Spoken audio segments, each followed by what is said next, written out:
Hello. Share. Ma'am, welcome you, ma'am. Welcome, Selva Bharti. Yes, ma'am. How are you, ma'am? Fine. You? Thank you, ma'am. Thank you, ma'am. Ma'am, we'll wait for five more minutes, ma'am. No Participation problem. going to joining, No, ma'am. no Yes, problem. ma'am. No problem. Yes, We'll wait. yes, ma'am. Yes, yes.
Ma'am, shall we start, ma'am? Yes, we can. Yes. Kannan, sir. Yes, ma'am. Please start. Good evening, esteemed dignitaries, distinguished speaker, and participants. It is my great pleasure to extend a warm and a heartful welcome all to the day 5 of the ATAL sponsored online faculty development program on resilient infrastructure for cyclone prone areas. Today we have two highly informative sessions to enhance our understanding of resilient infrastructure. This is the time to intro our today's session chief guest. It is an honor to introduce Dr. Sri Bala Kameswari, Senior Principal Scientist, Central Leather Research Institute, Kolkata. Her expertise spans from environmental engineering, water and wastewater treatment, and solid hazards waste management. She served as a Senior Principal Scientist, Regional Center for Extension and Development, Kolkata from 2002 to 2023. We look forward to an engaging and enriching session, and I encourage all participants to make the most of this opportunity by actively interacting and gaining valuable knowledge from our esteemed guest. Today's session, Water and Climatic Resilience, is an immense relevance in cyclone prone areas. We are privileged to have ma'am share her valuable insights. Welcome, ma'am. So thank you very much. Just a small. Welcome you, ma'am. The session is now yours, ma'am. Yeah, basically I am located as working as a senior principal scientist and head environmental engineering department in the CLRA Chennai. I was as a scientist in charge for a period of 3.5 years in Calcutta Center. In addition to my environmental engineering department, just small this one. That's no problem. Okay. Very good evening to all the participants, and thank you very much for giving me this opportunity. So I'm going to talk about water and climatic resilience, because we're all talking about the how these at cyclones and then resilient structures and all. What is the relevance of water also in this? How the climatic change and water has a relevance, we are going to discuss. So with your permission, I'm going to just share my presentation. So it will be around half an hour or 40 minutes. Then any questions and answers, we can proceed. Okay, Selva Bharti, is it okay? Yes, ma'am. Okay, It's okay. okay, ma'am. Just I'm sharing my screen.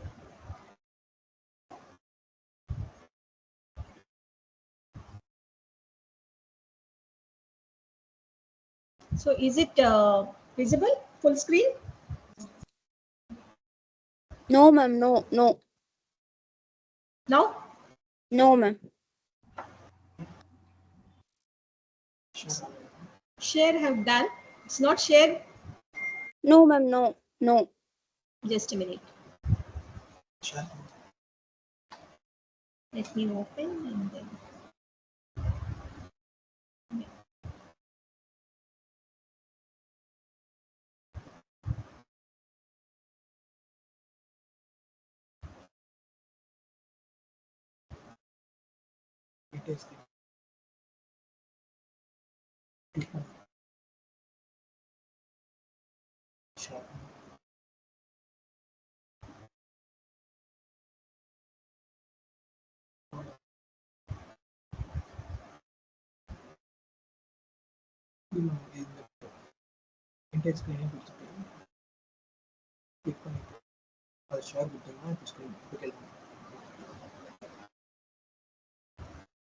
Not visible?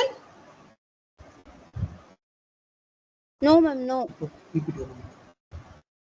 Ma'am. When you share that, go for that screen, ma'am. It will be maybe visible, ma'am. Share. Yes, ma'am.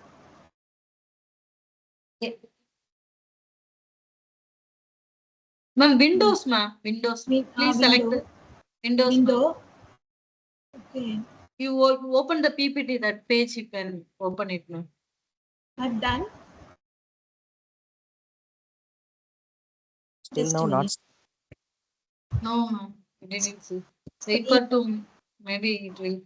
Ma'am, you shown this share presenting like that. They show me, ma'am.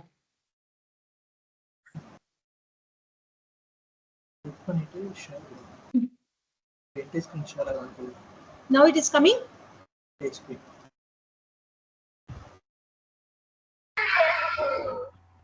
Screen, Yes, ma'am. window, Window only, ma'am. window only. Yes, I've ma'am. opened my presentation also. Yes, ma'am. Just a minute. Yeah, I've opened my presentation. Ma'am, go for not screen, ma'am. Windows, ma'am. Share, window. Yes, ma'am. Okay. When you open that page, no, just click on it, ma'am. Now, Wait for me. Maybe it will come for 2 minutes, ma'am.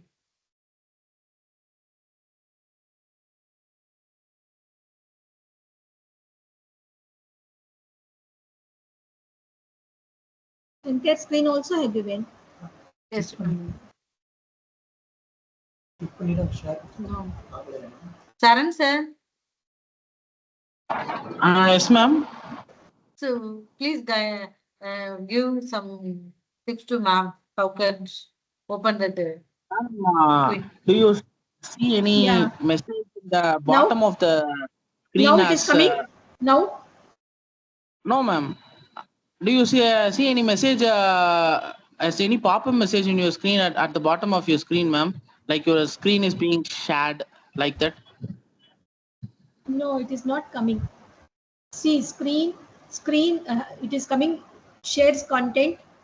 Okay, screen window or this one window. Ma'am, Okay, you go for entire screen. entire screen. You have to click that entire screen which is shown in that dialog box, ma'am. Yeah, and my Then presentation click also it, open. and then you have to press share.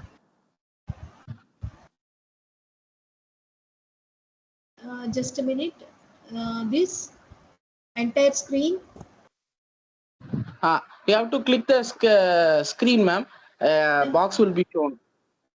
Now it is coming. Have you clicked the share button, ma'am? Yeah, I've done. Uh, just, Window, entire screen. yes, ma'am. After that, you have to click the share button.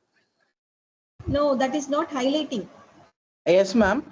When you are in the entire screen window, there will be a small window showing your desktop. You have to click that. Then the share button will get enabled. No, just I have done. Okay, entire screen. Okay. Yes, Now ma'am. Below that, your desktop is visible for you. no, it is not visible. Window, if I am doing my, this one is visible. Okay, ma'am. Hey, call பண்ணுங்க.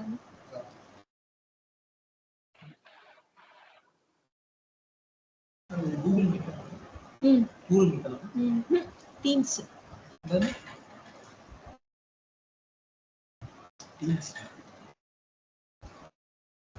ஆதித்யனா என்ன கூப்பிடுங்க. Just 2 minutes.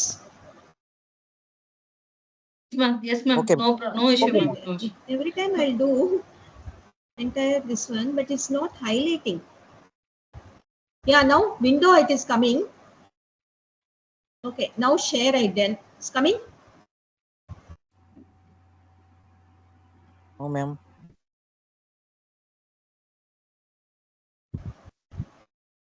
Saran, இல்ல வெளில போயிட்டு வரலாமா உள்ள மறுபடியும்? Yes, ma'am. You can once you can leave the meeting and then relog into the meeting, and then you can try once again, ma'am. Ma'am, you were open from laptop or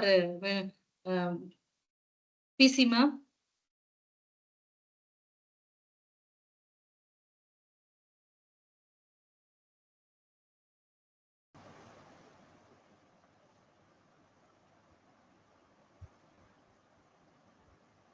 Ma'am, your video is visible, ma'am.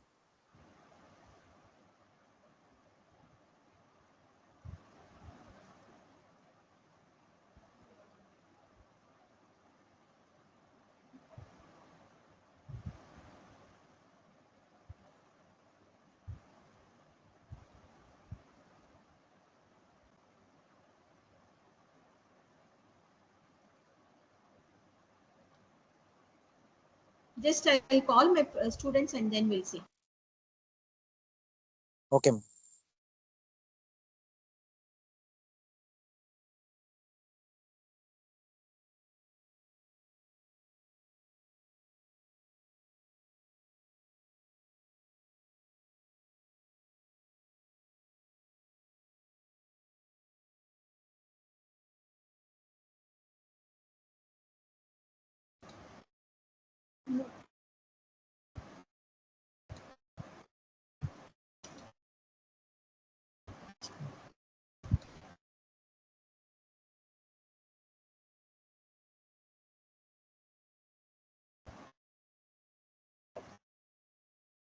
Open பண்ணிட்டேன். Full screen பண்ணு.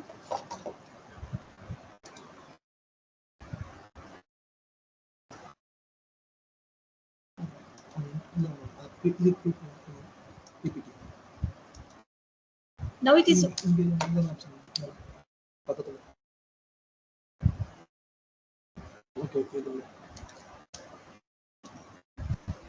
Now is it visible? No, ma'am. Share பண்ணுங்க. No, ma'am. No, ma'am. No, ma'am. You only visible. இது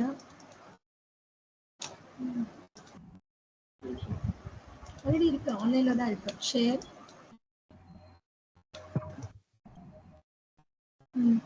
entire screen. எங்க இருக்கு அது? எங்க இருக்கு இது? என்டையர் ஸ்கிரீன் கிளிக் பண்ணி ஷேர் பிரசன்டேஷன் ஆல்ரெடி ஓபன்ல தான் இருக்கு. Visible presentation hello. Yes, ma'am. Visible? No, No, ma'am. ma'am, no. No, ma'am. Not yet shared your screen. I have shared. Already.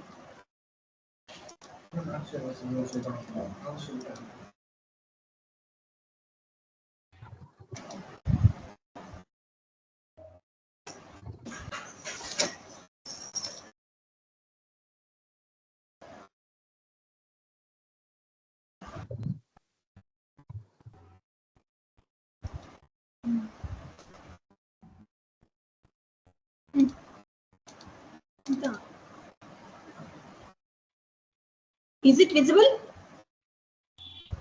No, ma'am. No, ma'am. First வந்து close பண்ணி திருப்பி connect பண்ணுறேன்.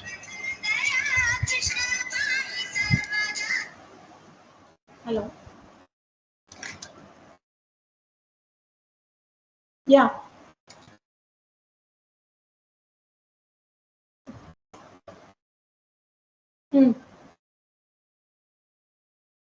Entire screen.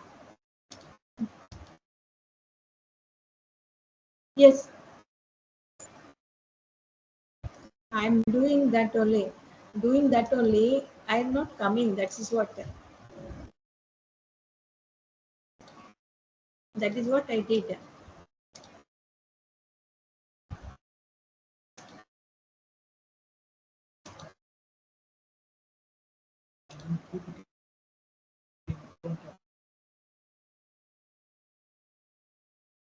Window. Yeah. Share. Now it is coming. No, ma'am. Data network problem கூட இருக்கும். Leave பண்ணிட்டு திருப்பி join பண்ணுறேன். அது ட்ரை பண்ணுங்க. லீவ் பண்ணிட்டு பண்ணுங்க.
Ma'am, now it's audio. Ma'am, now you can see your slides, ma'am. Ma'am? Yeah, I can see. Yes, ma'am, please. Sorry, No extremely issue, sorry. ma'am. I don't know why Please, it is ma'am, not please, coming. ma'am. Sorry, ma'am, sorry. Please, ma'am, no issue, ma'am. Please, ma'am. So very good evening to all of you. So this is Dr. Balakameshwari. So I'm going to talk about water and climatic resilience, how it is going to have impact on the your structures and all. So next slide, please. Yes, ma'am. Next slide. Yes, ma'am. So the main thing is that we know that water is the main commodity for us. So it is mainly consists from coming from the oceans, rivers, streams, and lakes. 71% of the Earth's surface is covered with water. We all know that, and there is no life without water. And water plays important role in the world economy also. So we can say that water, how it is going to come. So now we are all saying that if the third world war comes, means it will come for the water only. And most of the cities and nowadays urban centers, we are all facing the crisis for water. Water is not only required for our domestic requirements, it is all required for the industrial applications, navigation purpose and all. So the importance of water is recognized in the Sustainable Development Goals of the UN. So nearly 4 or 5 goals is covered under the with water, either water for drinking purpose, underwater and above water, and all these things are covered under the Sustainable Development Goals. So next slide, please. Next slide. So now, what is the relevance of this water and climatic resilience we are going to do?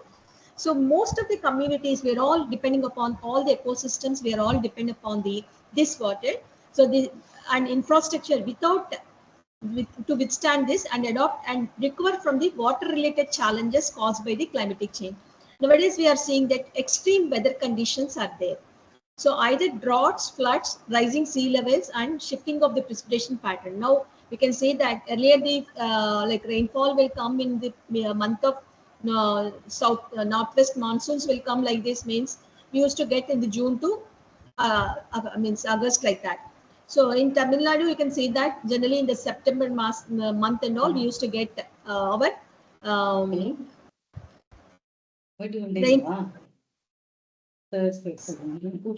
So somebody can mute, please. Somebody can mute. Yes, ma'am. Yes, ma'am. Please, ma'am. So what are the key aspects of water and climatic resilience? We have to think about that. So water conservation and management. Can you mute that? So water conservation and management. Yeah.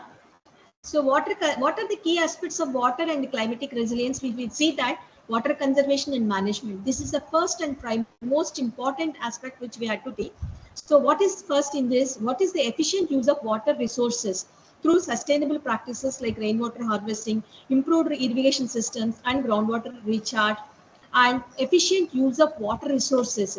Nowadays, we are all talking about the interlinking of the rivers, how the resources can be integrated.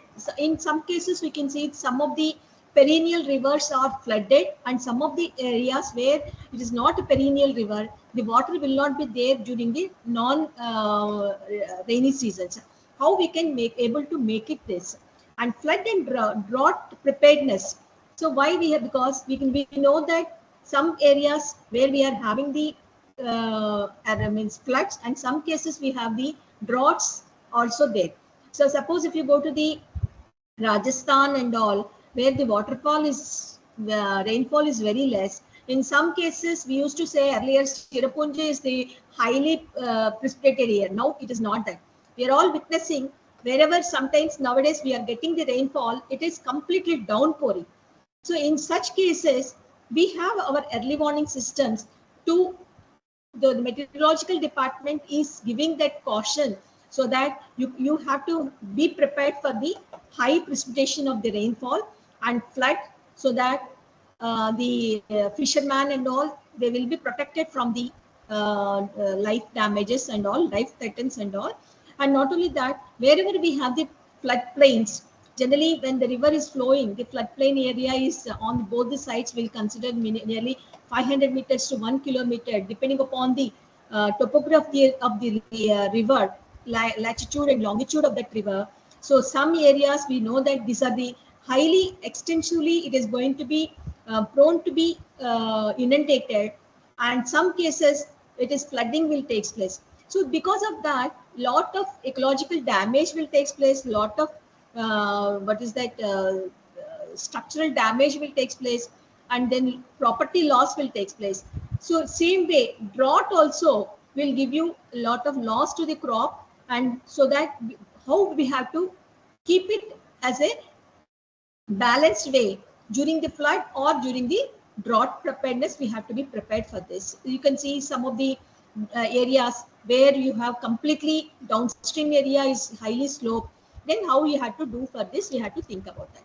So the ecosystem protection is also very, very important, because restoring the wetlands, forest and natural water bodies to enhance water retention, reduce erosion and protect the biodiversity. Because wherever most of the places we have a native soil, where because of the concreting and all, where the percolation we have almost stopped. So if there is no natural percolation, whatever precipitation is happening, that is going to cause you like an inundation. So, and wherever we have the wetlands, so wetlands are the various systems of ecosystems, we can able to see that. So suppose because of the urbanization and all, most of the wetland areas, mangroves and wetlands, if you are completely covered or with a infrastructure, then whatever the ecosystem, like ecological ecosystem existing there, that is going to be affected here. So this we have to protect. How we have to do? And another thing is that community engagement and governance. So because everything cannot be taken by the government or this one, so the community has to be engaged, so that how these local communities in the water governance. So no, mostly water governance is be controlled by the community systems. So local bodies are going to be there, and panchayat and so on. They are, what they are doing is that how we have to, the community engagement will improve the this water protection and water management systems, and promoting the indigenous. Hello. Ma'am. Yeah, now sharing is now gone. Okay. So this is actually promoting for the indigenous knowledge and implementing the policies for equitable water distribution. Because most of the places what we are facing is that how the water is distributed. In some places we have a lot of water, in some places we don't have much water. So how this equitable distribution of water has to be taken, because water, we don't have a depth of water. We have a lot of water, but the distribution is not proper. So how we can able to distribute this water? And infrastructure adaptation. So, and wherever mostly we'll say that for the storing of the water, we have check dams, main dams and all reservoirs and all.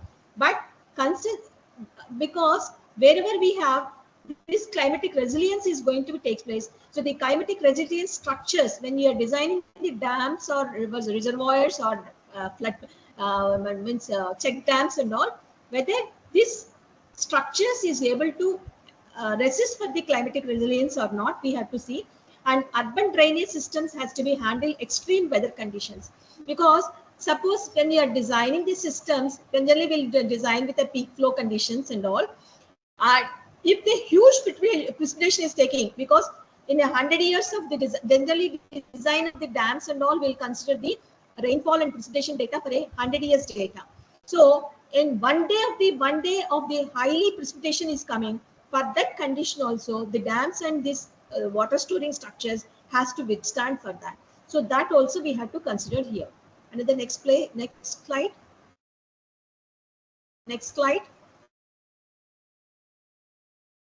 So now water resilience we are saying. So ability of water systems, natural, urban and agriculture to absorb and adapt and recover from the stresses such as climatic change, pollution and population growth.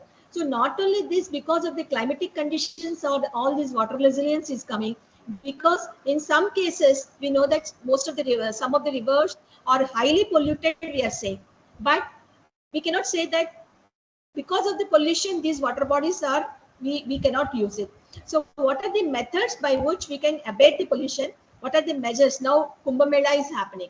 So if the Kumbh Mela is actually, the river is completely polluted, nobody will take the holy jig. So what is, how we can abate the pollution? So there are methods, the treatment systems, how we can able to control this. And population growth is also one of the reasons for the water resilience, we can say that. So ensure that reliable water supply and despite increasing the pressures, because in some areas we are getting a considerable amount of water for the supply. And if you think about 10 years before the Chennai city, we used to have a lot of water starvation. But now because of the implementation of the rainwater harvesting system and huge precipitation, because we are getting a considerably good amount of rains, because of that, almost 100 liters per person per capita, we are able to get it this. So and as per requirement, minimum of 135 liters is required per person per capita. So this can also be managed if whatever the precipitation is coming, we could able to store it properly, and we can able to distribute the demands and supply can be met by the available water resources.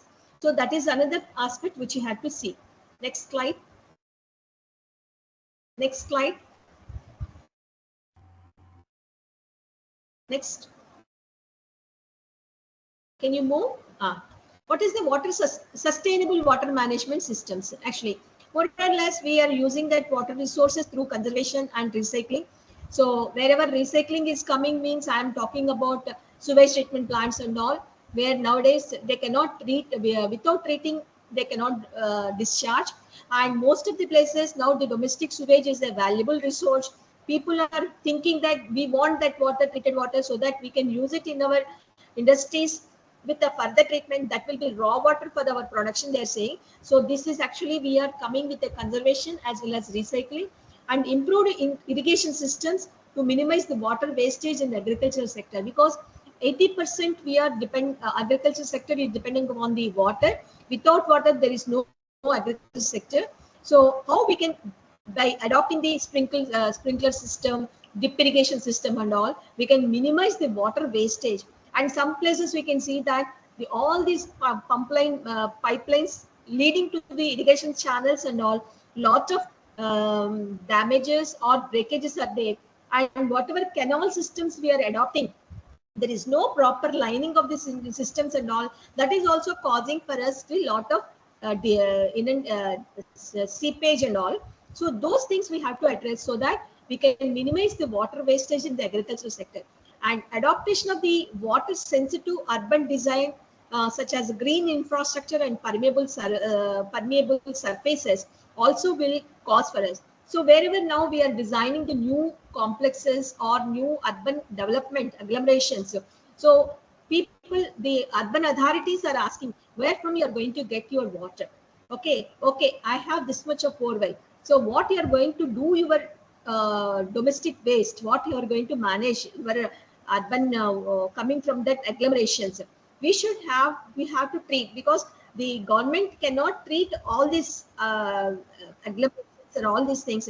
What they are saying, you have to treat and you have to make use of that water again for the horticulture purpose and all. So this is also where sustainable water management practices we have to think about that. Next slide. Next. And another thing is that whatever management is there, and in the case of the risk reduction, so there are a lot of risks are coming. So if they suppose unanticipated flood has come, so in that case, how much quantity or what is the risk, how much is the population is going to be affected by this, and what is the extent of inundation by because of this flood.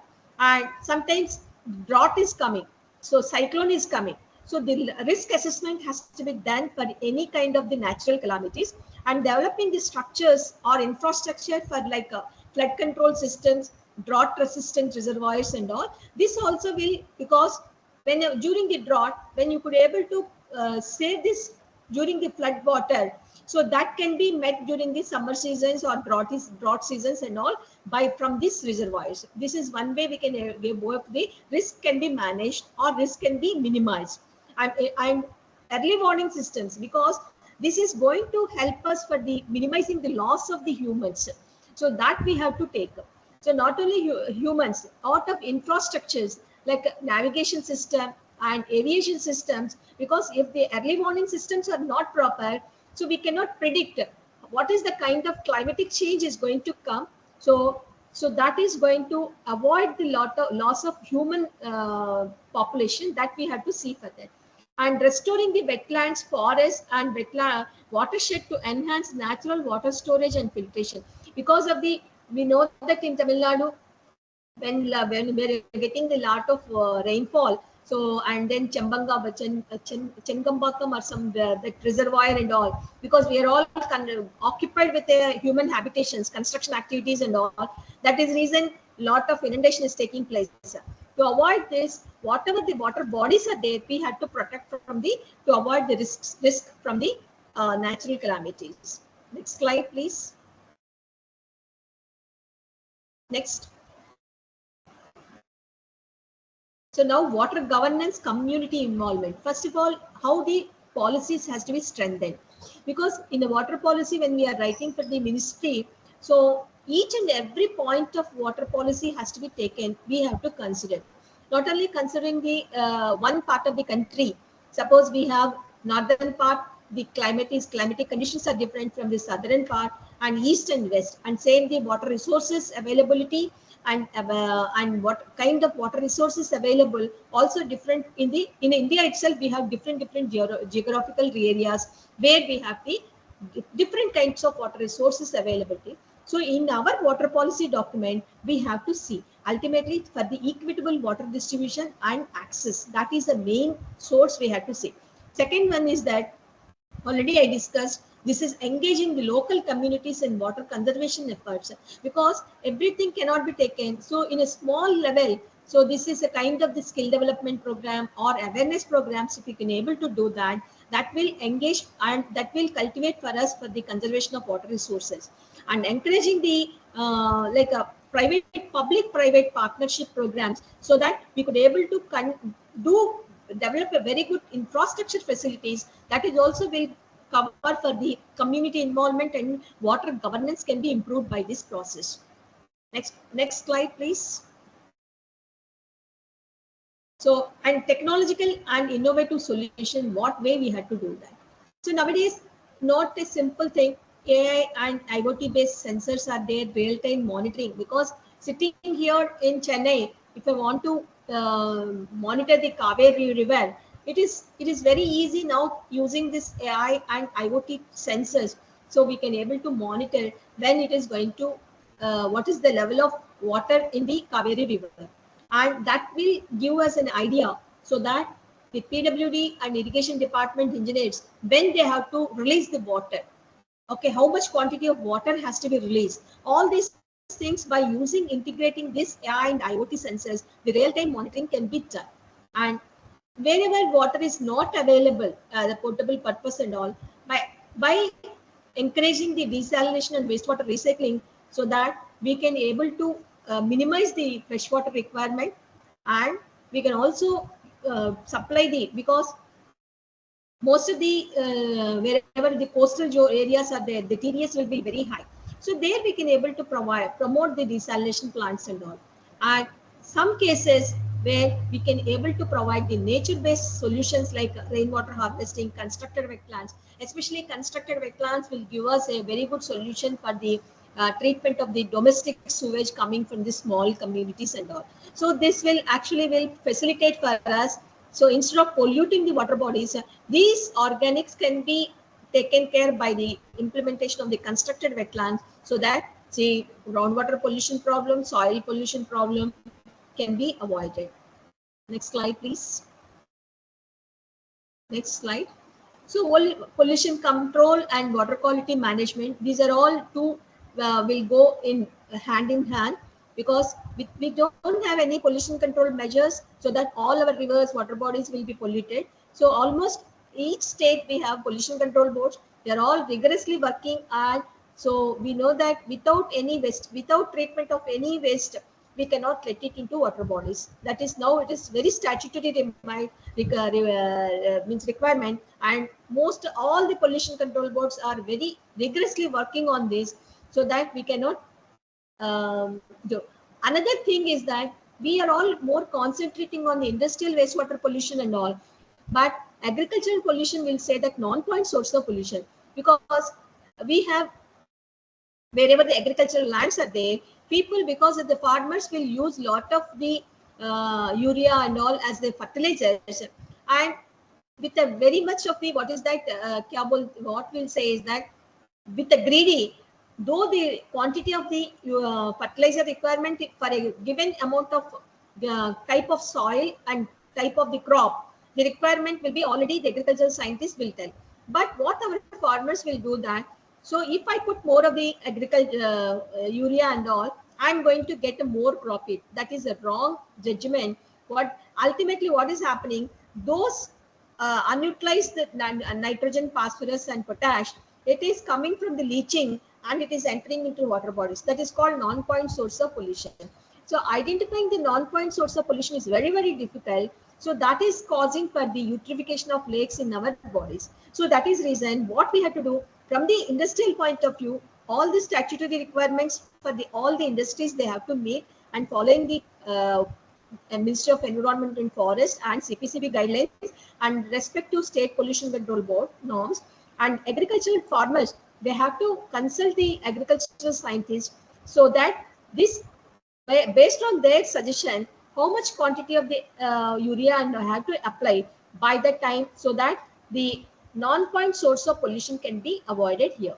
And promoting the eco-friendly farming practices to prevent the water contamination.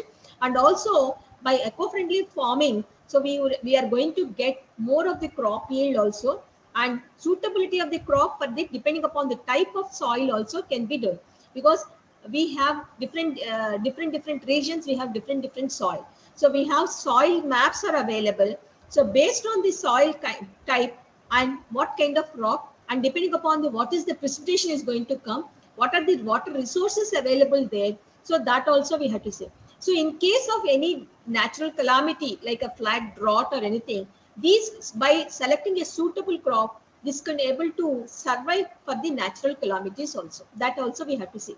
Investing in the wastewater, in the advanced water treatment facilities.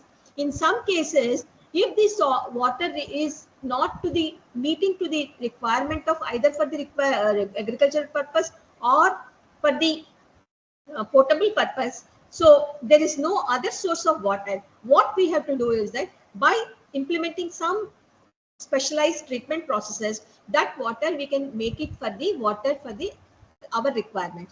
So this also we have to. In some cases, what is happening, we all know that either in the cyclone condition and all, though water is available, we cannot drink that water because of the contamination.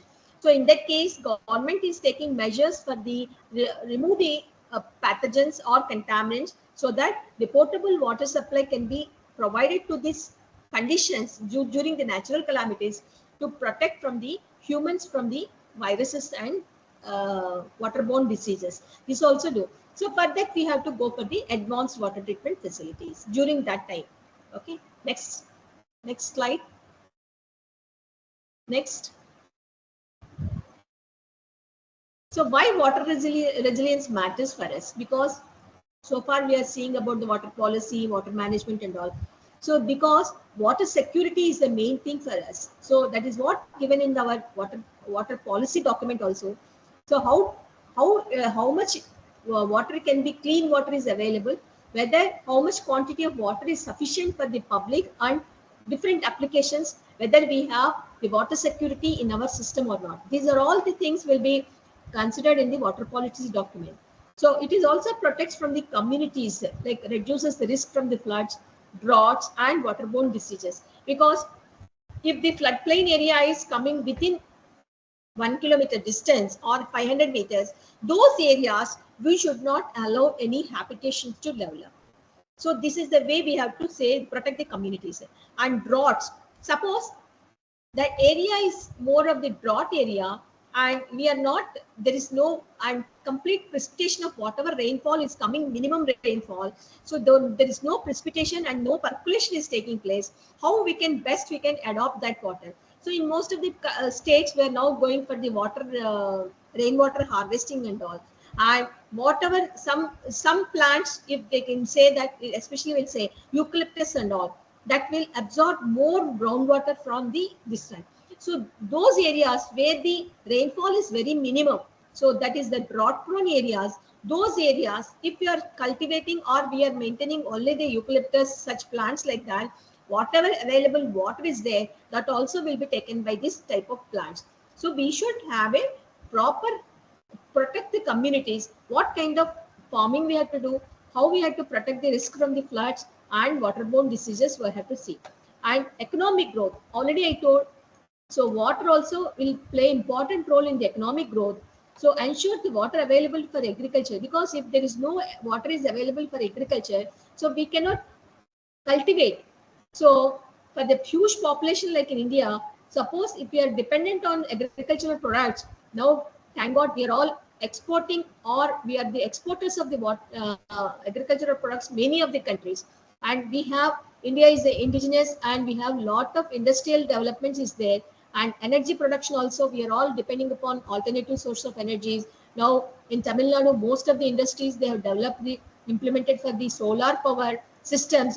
So almost 30 to 40% of energy requirement we are getting from the solar, and thermal power plants are also there, and wind energy. This, I think Tamil Nadu is the second largest in the wind energy production. So we are all looking for the alternative sources of energy, so that the economic growth can be supported by implementation of these energy alternative energy system. And why we are all doing this? To protect the biodiversity and maintain the natural water cycle, because ultimately we know that natural water cycle has to come, and biodiversity has to be protected. Otherwise the loss of biodiversity means, we think that what is going to happen, because if the biotic and abiotic forces are not present, so the ecosystem or sustainability cannot be made by this process. Next slide. So climatic resilience already we have discussed. So it is actually referred to the ability of communities, ecosystems, infrastructure to prepare for, withstand and adopt and recover from the climatic related shocks, stresses such as extreme weather conditions, temperature shifts and rising of sea level.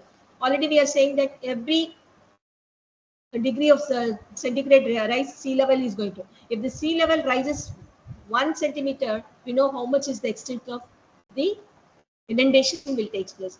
So all these things, the small contributions with each and every point of this one, we could able to avoid this sea level rise and all. Nowadays we are all seeing that temperature is also very high, some cases, and some cases we are extremely, the cold conditions we are seeing.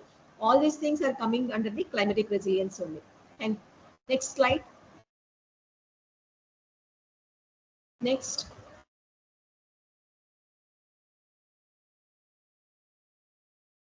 And not only for the this one, hurricanes, floods and all.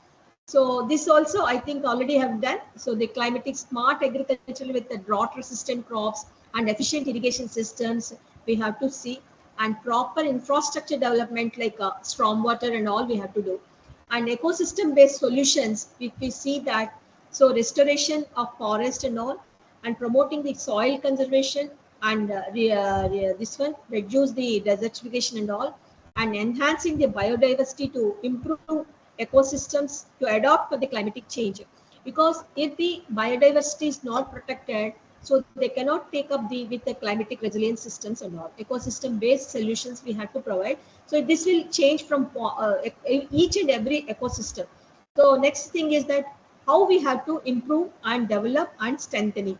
So to improve these water conservation techniques such as mostly the rainwater harvesting, in some cases aquifer recharge we are going, and groundwater recharge we are going, and wherever we have the floodplains are means covered with the illegal construction activities. I know that in Tamil now in the Telangana government, wherever the structures, huge, massive structures, the government has taken decision, because most of the lakes and all, they were occupied with unauthorized sector, and they have not seen what is the amount of infrastructure development. Without anything, they demolished, because unless and until if you take up the preservation of our resources, like all these lakes, ponds and all, so that will cause for the inundation. The damage will be much more than the demolishing this type of the already constructed buildings and all. So now government of Telangana has taken a lot of initiatives, and now Hydra, that we'll call as Hydra. So they are demolishing a lot of the illegal constructions and all. So development, whenever we are doing the development in the planning stage itself, we should have a complete picture. Where is the, what is the topography of that area, whether that land belongs to agricultural land or for the commercial development, and depending upon the availability of the resources only, the permission may be given for the development of the infrastructure, either roads, buildings or anything else. So we have to do, and strengthening the policies to for the fair distribution of water and energy, because now we know that food, water and energy are the main things we have to think about. That we have sufficient quantity of production capacity of the agriculture, but now to retain this, we should have a proper water resources and energy resources also required. Next. Next.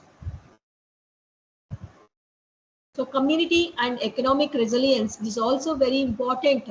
So supporting the local communities with the climatic education and sustainable livelihood programs, because ultimately the awareness programs, and we should know in the education system itself what will happen if the flood is going to come with this, whether this area is um, can be able to take up this type of challenges. So what are the kind of the flood mitigation structures they have?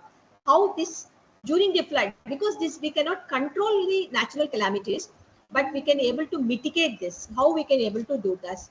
And encouraging the business to adopt the climatic resilient supply chains and energy efficient practices, because we are now depending upon the more of the natural resources. How we can able to do that, and providing the financial safety and nets, because for any kind of this disaster relief funds, the fund has to be released immediately so that it will reach the public and it can be protected by this one.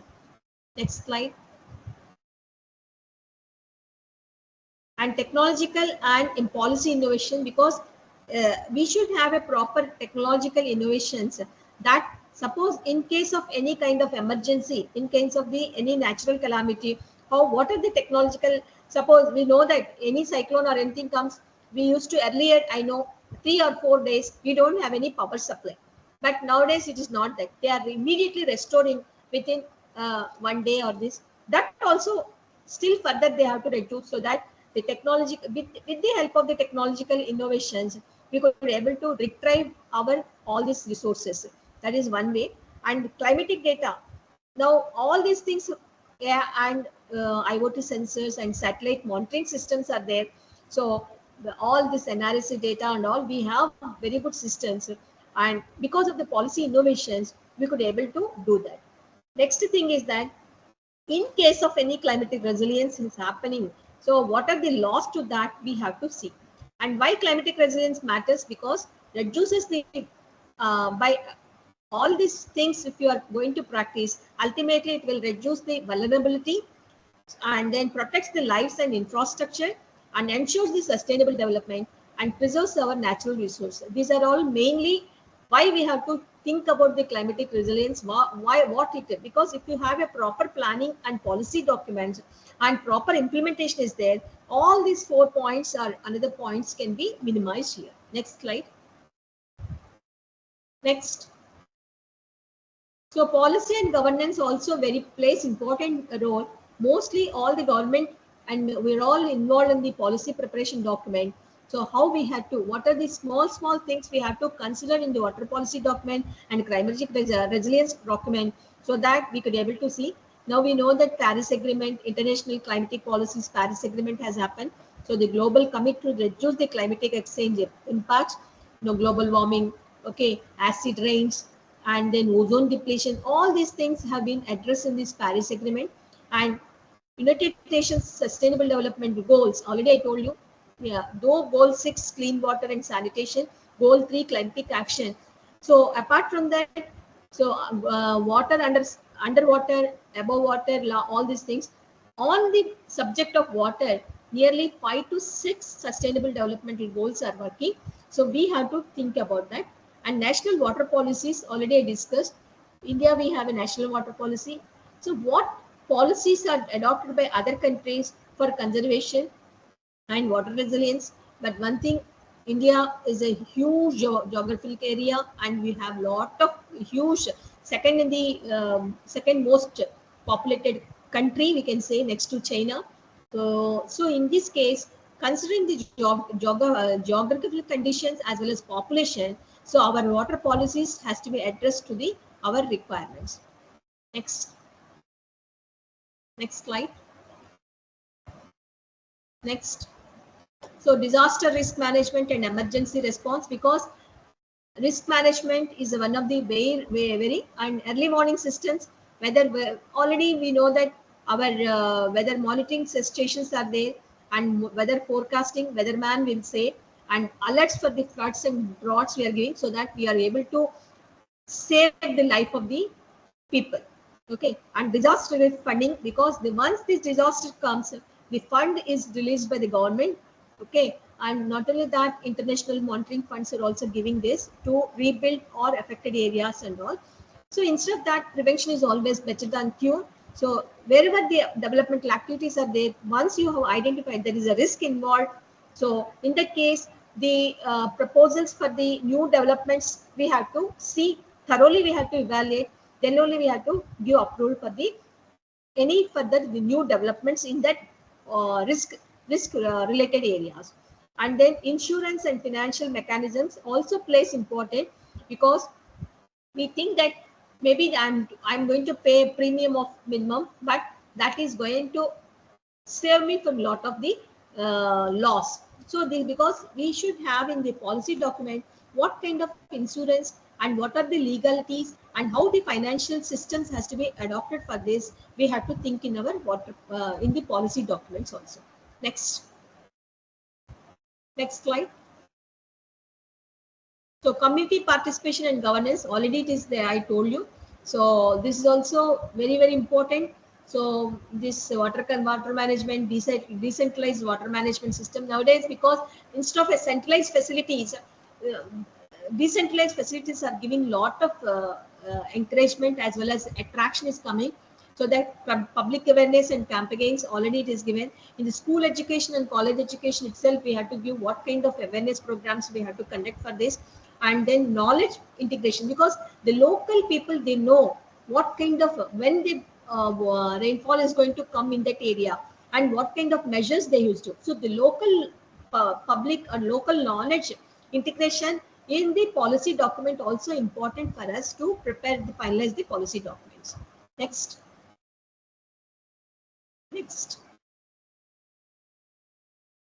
So future solution and innovation for water and climatic resilience, just we are going to see what are the kind of minimum solutions we can able to see. Next slide. Next. So wherever we have, because everywhere we cannot go and see that. Nowadays AI and IoT is all monitoring already there. What are the blockchain for water security, transparent water trading and usage and the tracking to ensure fair distribution, that is also there. And desalination advances are there, and satellite and drone technologies are there, so that where we can able to identify what is the flood prediction or sensitizing this groundwater mapping, etc. can be done. For this condition, the satellite and drone technologies and using the AI and blockchain, this one, there is one CSR lab that is called NGRI, National Geographical Research Institute, is located in Hyderabad. They are doing for the entire country.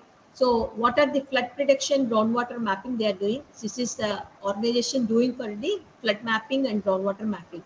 So that is also they are doing this. Next slide. Next. So climatic resilient, already this kind of the what is the drought resistant crops, vertical and hydroponic farming. Nowadays, we know although that everybody is looking for the, there is no soil is there, hydroponic farming is there.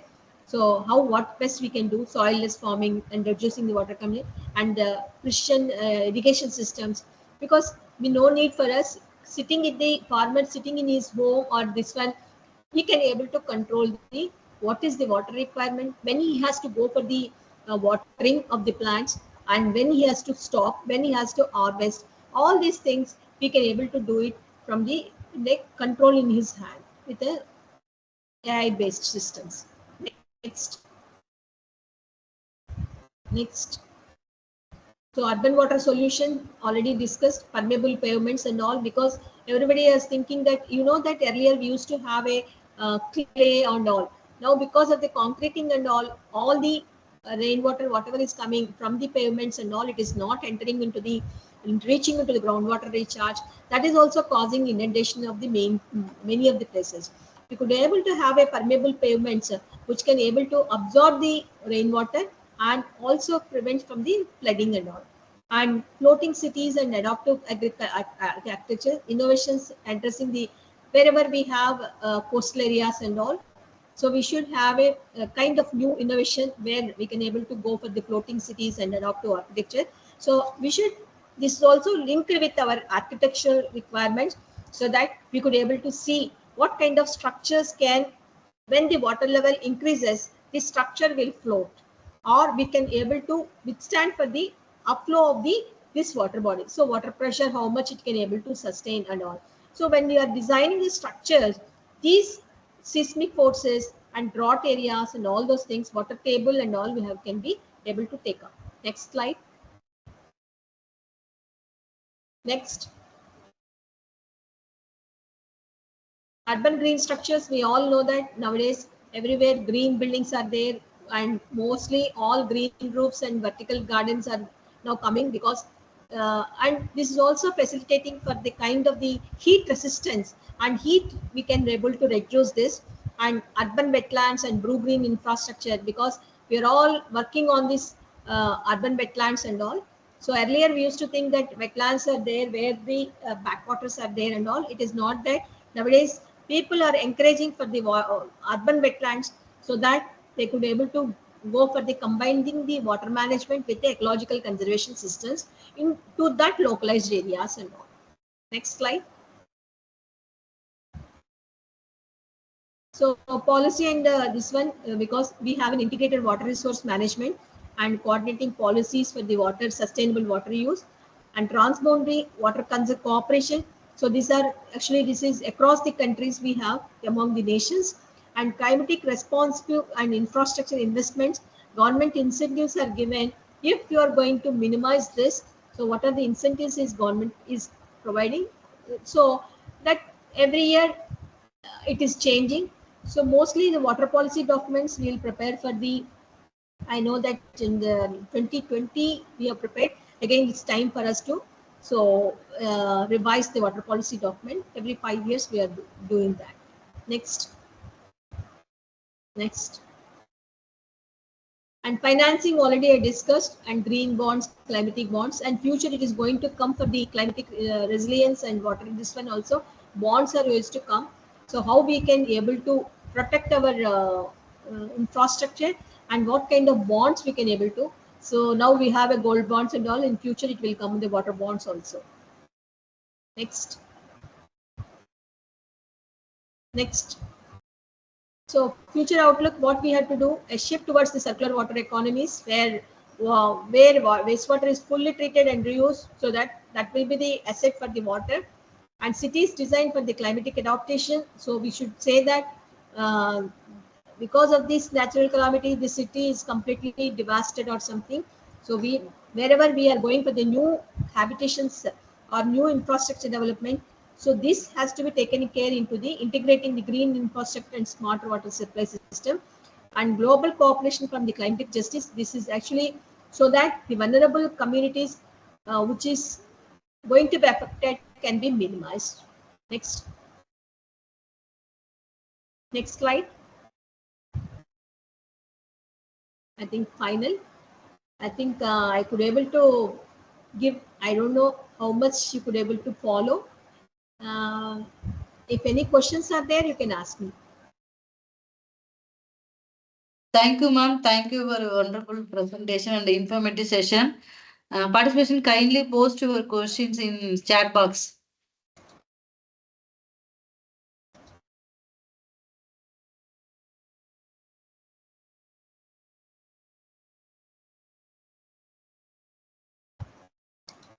Participation, any queries or questions? You have any doubts? Not in this, you can ask me in anything on the, because you're all faculty. You can ask Yes, me in any environmental or anything, not only in the climatic resilience and all. Maybe this program you have kept it for the as per your schedule. If you want anything, wastewater treatment, solid waste management, because I worked for some time in the this disaster management also, interlinking of the rivers flowing in the state of Andhra Pradesh. At that time, it is a joint Tamil Nadu, Telangana, and Andhra Pradesh. So 24 rivers were flowing in the state of Andhra Pradesh, combined Andhra Pradesh. So how we had to interlink the rivers, how we can able to go for the mitigation measures and all. I worked in during 2000 to 2002 with along with the World Bank. So with that small 2 years of my experience, I could able to prepare this. When Selva Bharti asked me, I thought, okay, I can do some justice for this. I don't know how far I have done the justice, but oh, yes, ma'am. It's a relevant topic only, ma'am. It's climate change. We can because of the water conservation also is important, no, ma'am. yeah. Relevant, ma'am. So any questions? If no questions means we can wind up. Yes, ma'am. Kannan sir, Kannan sir, Yes, ma'am. Yes, ma'am. conclude the session, sir. Okay.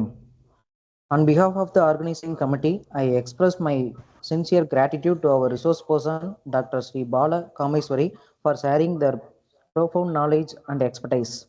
Your insightful session has truly enlightened us and provided us with valuable takeaways for our professional growth. Lastly, I extend my gratitude to our participants for their active engagement, which have enriched today's discussions. Thank you, ma'am. Thank you. Thank you very much. Shall I Ma'am, leave? thank you, ma'am. Yes, ma'am. Thank you so much, ma'am. Thank you, ma'am. Thank you. Thank you.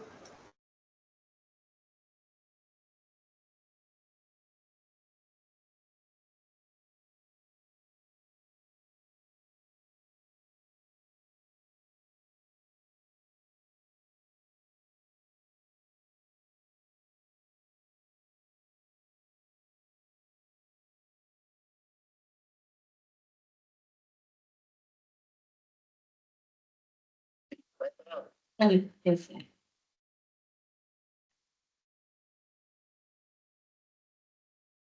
So participation, the next resource person in the meeting. So we'll start immediately within 2 minutes.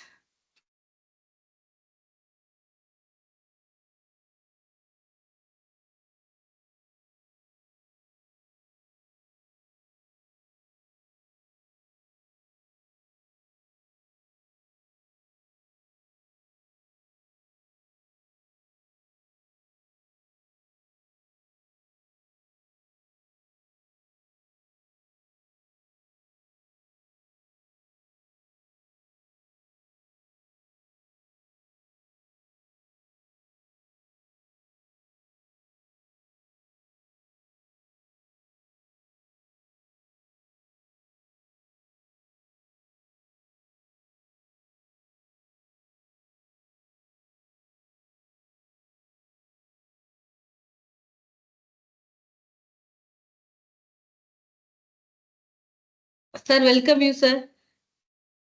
Sir, good evening, sir. Welcome you, sir. Sir.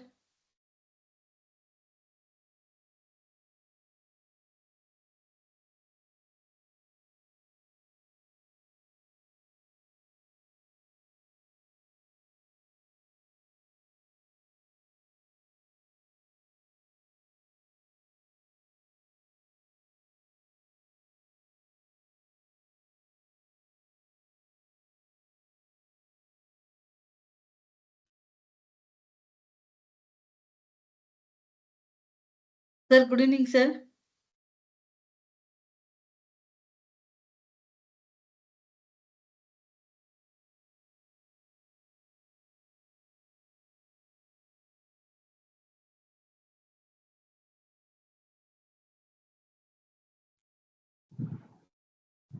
Hello.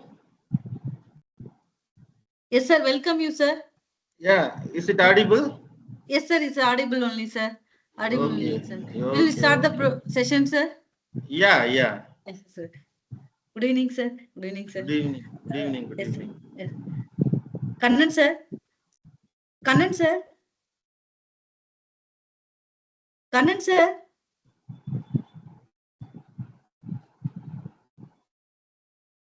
Yes, ma'am. Yes, ma'am. Yes, ma'am. Yes, yes, sir. Please, sir, start the session. Once again, good evening to everyone. All are welcome to the second session of today. I am pleased to introduce Dr. S. Adis Kumar, Professor, Head, Department of Civil Engineering, Anna University Regional Campus, Tirunelveli. Sir acted as director in VVC College of Engineering, Thuthukudi from 2015 to 2020 and acted as Deputy Director in Department of Student Affairs, Anna University from 2012 to 2015. He is an also active member in multiple professional bodies, IAA, IEA, etc., and committees, TATCP, Anna University, etc. Director in Thuthukudi Smart City Limited in 2019 and holds 5 patents related to wastewater treatment and resource recovery and published 64 research publications. His expertise in wastewater treatment, advanced oxidation processes, and sustainable concrete has significantly contributed to advancement in resilient. We are honored to have him with us. Welcome you, sir. Thank you. Thank you very much. Sir, you can start your session, sir. Thank you, sir. Yeah, thank you. So just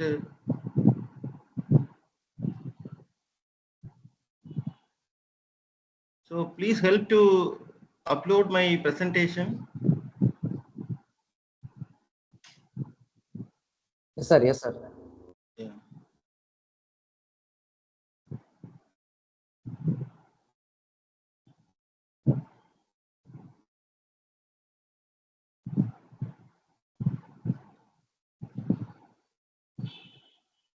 Two minutes, sir. Please, sir. Yeah, yeah, yeah. Yes.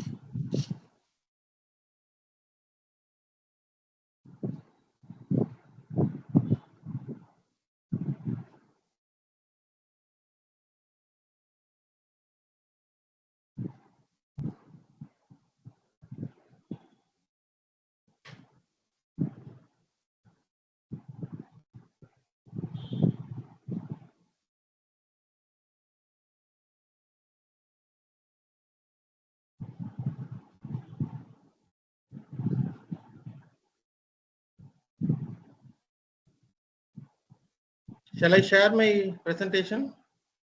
Yes, sir. I will share it, sir. If possible, you can share, sir. Please. I will No, also. some share option is there, but I don't know. Okay, sir. I will share it, sir. Please, sir. Okay, okay. Shall I wait? Yes, sir. Yes, sir. It's loading, sir.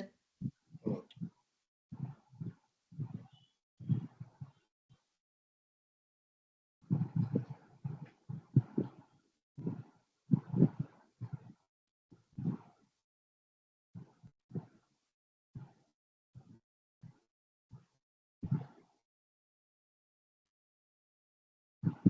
இல்லம்மா செல்வபாரதி நீ Yes, sir. Upload share Yes, பண்றியா sir. என்னோட ஸ்லைட? Yes, sir. Yes, sir. Now it's show. நான் கொஞ்சம் change பண்ணிருக்கேனம்மா, பரவாயில்லையா? பரவாயில்லைங்க sir. நீங்க நீங்க ஷேர் பண்ண முடியுமா சார்? ஆமா பண்றேன், நான் பண்றேன். Okay okay. இந்த ஷேர் இருக்கு, அதுல போய் ஷேர் பண்ணா போதும். ஆமாங்க சார், ஆமாங்க சார். சரி. Yes, sir. Yes, sir. Share option. அந்த கேமரா மைக் ஷேர்னு இருக்கு, அதுல ஷேர் பண்ணலாம், right? Yes Sir, sir. share option, sir. Yes. Make me Entire as a option, sir. presenter. Yes இல்ல சார். பிரசன்டர்ல தான் சார் இருக்குங்க சார். இல்லம்மா, நான் என்னோட ஸ்லைட திரும்ப பண்ணவான்னு சொல்றேன். பண்ணுங்க சார். பண்ணிட்டா நீங்க அடுத்தடுத்த ஸ்லைட் நீங்க ஸ்கிப் பண்ணிக்கலாங்க சார். இல்ல நாங்க பண்றதுனால நாங்க பண்ணிடுறோம் சார். இல்ல நான் அதை கொஞ்சம் சேஞ்ச் பண்ணியிருக்கேன். Okay okay. அப்ப நீங்க ஷேர் பண்ணிருங்க சார் ப்ளீஸ் சார். இல்லைன்னா அதை நான் அட்வான்ஸ் அனுப்பி விடவா இப்போ திரும்ப உனக்கு? சரிங்க சார், அனுப்பி விடுங்க சார். நான் அனுப்பி விடுறேன். அதை ஷேர் பண்ணி இது வேண்டாம். Okay.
Please check, ma'am.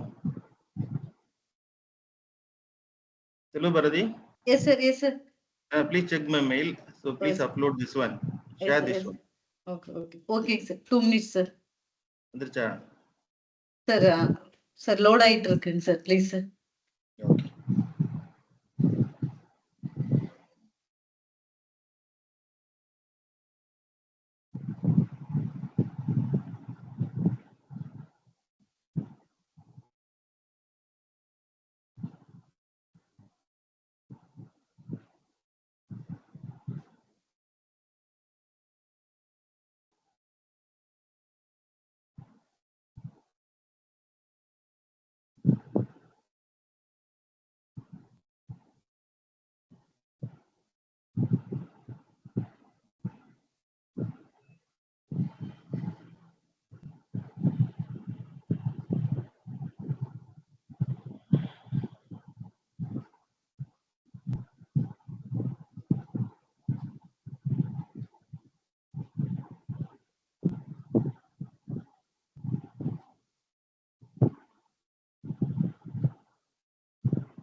Is it okay? Hello, Bharati. Yes, sir. Yes, sir. It's loading, sir. Yes, sir. It got it, sir. 2 minutes.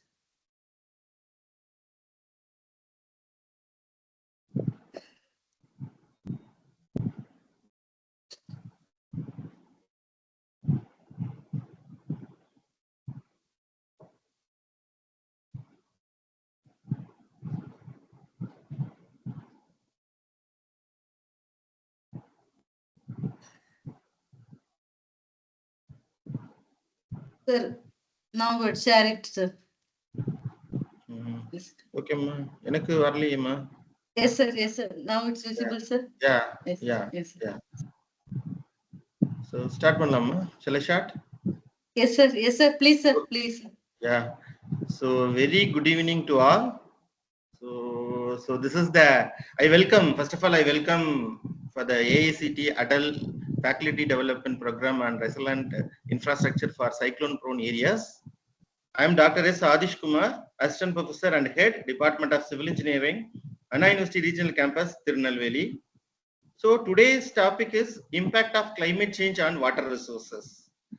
So the water resources, the climate change play important role in the water resources. So we are going to discuss so how we are supposed to mitigate the climate change. So in order to restore the water resources.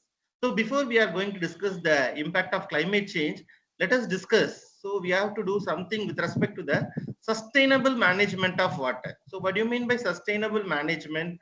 So in order to mitigate the problem associated with respect to the water resources, so we are supposed to go for the sustainable management of water resources or water management. So the water management is supposed to be a sustainable. So what do you mean by sustainable? So the sustainable means, so whatever the activities, day-to-day activities, it won't impact the joy of the future generation. So now what is the sustainable water management? So as far as you know, so we are using, so per capita water demand as 135 liter per capita per day. So each and every citizen globally utilized 135 liter per capita per day of water for domestic purpose. So we have various activity, various purpose for. So what about the slide? So we have various uses. So as far as the domestic water purpose is concerned, so we are in required of 135 liter per capita per day of water for the domestic use. Okay. So out of that, so based on the utilization, so we are supposed to generate so 80% of water as a wastewater. Okay. So 80% of water as a appear as a wastewater. So around so 135 liter per capita per day. So it is supposed to be generated 100 liter per capita per day of wastewater.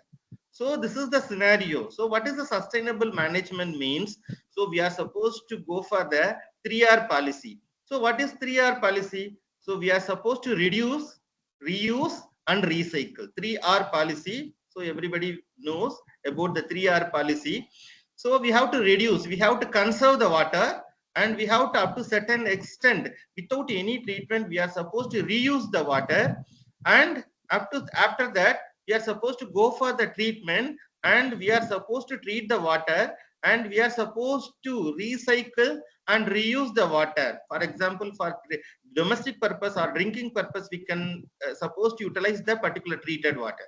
So in this aspect, so that is introduction of the 3R policy, that is the conservation, reuse and recycle in the water management leads to the sustainable water management. Now we are shifted from water management to sustainable water management. So this is the example for the domestic water usage. So likewise, we have to go for the shift to agriculture, to sustainable agriculture. So in that way, we can able to impact the thing. So we can able to resource, we have to able to reduce the wastage, so that we can able to sustain the water resources. So the waste is not a mere waste, it is an asset. So with this introduction, so I am supposed to present my presentation in context with impact of climate change and water resources, and what are all the impacts. The next slide. So the presentation contains the introduction about the climate change and the impact on the water resources. So what do you mean by climate change? Then what is the evidence of climate change, and what are the impacts of climate change on water resources very particularly? Then what is the adaptation to the climate change, and followed by conclusion. Next. Next. Sorry. Okay. So with respect to this, we know that water is a vital role for all the forms of life and survival. So we are supposed to manage the water in the effective way in order to protect our or sustain our water resources effectively. So we know that freshwater resources are very limited. So we are supposed to protect that one, and we have to manage, and are supposed to be the almost important in this particular century. So sustainable management of freshwater resources depends on understanding how climate, freshwater, and biophysical and socio-economical system are interlinked at different spatial scale. So we are more concerned about the climate, and what about the freshwater availability and biophysical interactions, and with respect to the socio-economical system that is interconnected at different spatial scales. So what are all the different spatial scales? So that is watershed scales. So that is a very smaller scale, and it is extend up to the regional scales, and it is elevated to the global scale. So these three scales are very important. So whatever the components within the climate change is supposed to be interconnected. So we are supposed to discuss in this particular scale. Next.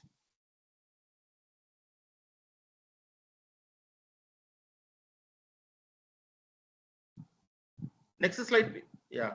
So from the recent research, so it is evident that so the contributant to climate change can be the major challenge to the availability of freshwater, freshwater quantity and also the quality. Okay, so that there is a degradation. So from the research, it was found that so the quantity also reducing, and also some part of country received a heavy rainfall, that is high level of water, that is a disaster. Some part of country receive very less rainfall, that leads to the drought, that is also a disaster. So the too much and too less with respect to the quantity is supposed to be the disaster. So and also if the degradation because of the climate change impact, the quality of water availability is supposed to be degraded. So that is also impacted. So we are going to discuss these things with respect to the quality and with respect to the quantity, and how to we are supposed to mitigate with different scales. Okay, these activities will play a crucial role in the sectorial and regional vulnerability to water resources management. So slides, please.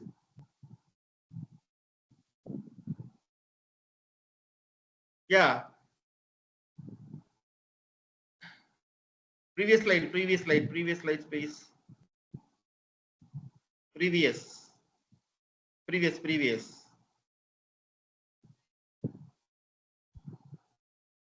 Yeah. So these activity play a critical role in sectorial and regional vulnerability to water resources management. So use of water has increased manifold over recent decades. So due to the increase in population, industrialization, economical growth, energy production, changes in lifestyle and irrigation patterns. So water is needed, and also it is increased like anything. So and also the resources is limited with respect to the current scenario. Next slide. So this is the statistics says that the global irrigated land has increased approximately from 140 million hectares in the year 61 to 63 to 270 million hectares in the year 97-99, so to now 400 million hectares in 2016 to 2020. So in the nutshell, so it is drastically increased 3 to 4 floats. So if you saw that, so 140 million hectares in the year 1960, whereas in the 2020 it is supposed to be increased as a 400 million hectares. So that is the agriculture land. So accordingly, we are in required of water resources. Okay. So on the global scale, basins are generally called water stressed if they have a per capita water availability below 1000 meter cube per year. So this is the statistics. So if the per capita water availability is less than 135 liter per capita per day or 1000 meter cube per year, so that we called as water stress condition. Next.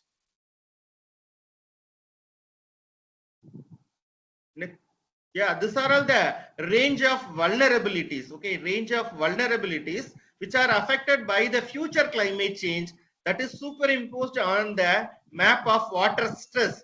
So what do you mean by water stress?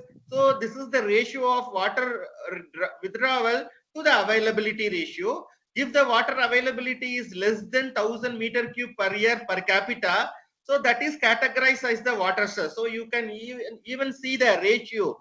So the ratio is varying from 0 to 1. So with respect to the different, it is represented in the different colors. Okay. So the light blue color indicates the no water stress, whereas the orange or red color indicates the water stress area. So this is scenario gives the global scenario. So you see the India is almost in the water stress condition. Some part of the country which is no water stress. Okay. So what are all the stress? What are all the problems? So as far as the India is concerned, so it is under the water stress condition. So that means in India, in the next 25 years or next to 25 to 50 years, the water availability is supposed to be less than 135 liter per capita per day or less than 1000 meter cube per year per capita.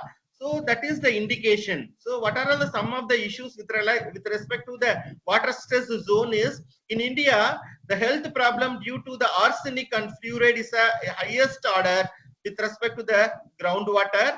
So that is the main problem in India, and also the frequent floods and also the frequent cyclones are supposed to be reported.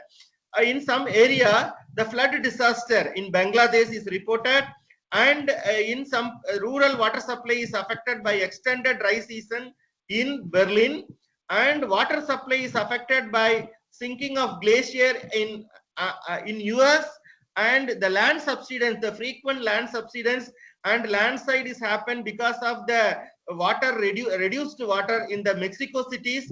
So due to the water shortage, there is a drought, the heavy drought in Canada.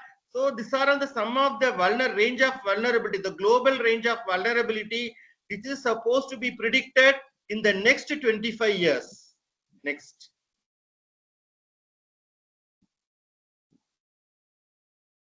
So this graph shows that. So the scenario of India, the per capita water availability. So we are supposed to compare the 2021, that is 25 years before. So now 2000, we are in the 2025, and for the next 25 years, that is 2050. So we are supposed to divide it every 25 years.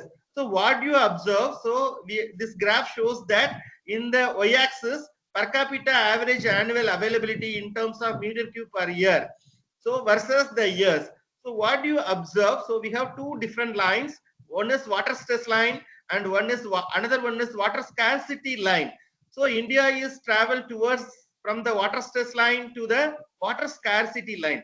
Now what is water stress line? So if the water availability is almost in the 2001, the water availability is almost 1,800 per capita meter cube per year per capita per year. So that is above the water stress line. So we have to, in the year before 25 years, the availability of per capita water is adequate. So in India is concerned. So we are well below above the water stress line. So when you after 10 years, 2011, so what it implies that the per capita water availability is reduced because of several reasons, from 1,800 meter cube per year to below 1,600, around 1,500 meter cube per year. So that indicates India is under the water stress line.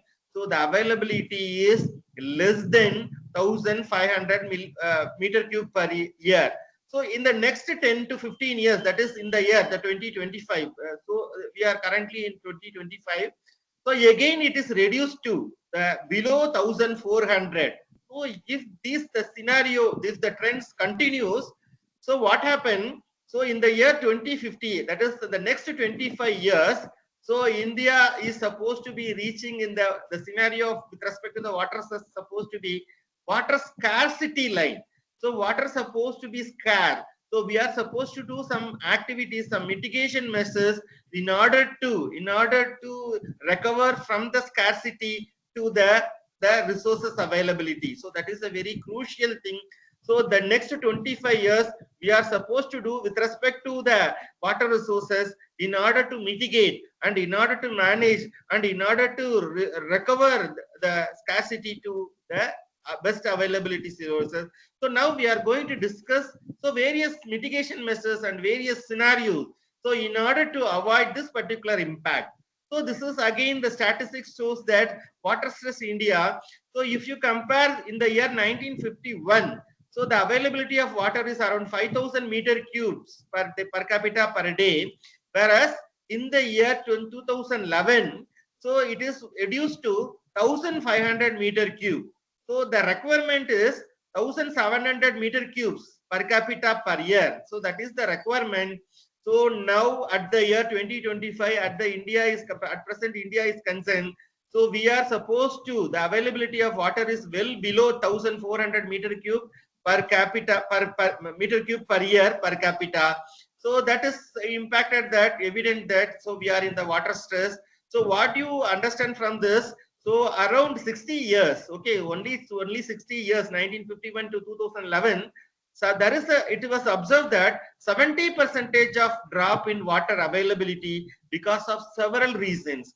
So if the trends continues the next 25 years, that is by 2050, India will have only 22% of the present daily per capita water content. So that is the very crucial in the next 25 years, that is 2050, the water availability, the per capita water availability is supposed to be reduced to less than 1,000 meter cube per year per capita. Okay, next.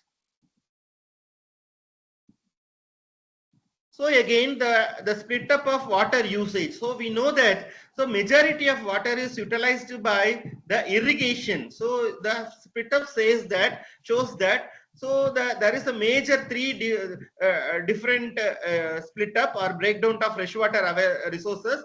So it varies with respect to country. So depending upon the country, it varies. But this scenario is for India. So you know the India is agricultural land. So we are utilizing 70% of water for irrigation, that is agriculture, and we are utilizing 88% of water, fresh water, for domestic usage. So our day-to-day life usage for the day-to-day life, and the 22% of fresh water is utilized by the industry. So if any impact on the water resources, it's supposed to radically impact in the agriculture. Okay, so it's supposed to be, so if there is any problem or any problem associated with the availability or impact with respect to the fresh water, it mainly directly impact the irrigation, that is agriculture. So that is the economic status of our country. So the 70% of agriculture, so it includes the socio-economical impact also. Okay, so we are going to discuss that one. So by 2050, 800 million people will experience absolute water scarcity. So again, it is based on the statistics and based on the future prediction. So, and 2/3 of world population could be under stress condition. So you know what you mean by water stress condition. So this condition prevails. So by the next 25 years, that's supposed to be the 2/3 of world population is supposed to be under what stress condition, and 1.1 billion people have no access to any type of improved drinking water resources.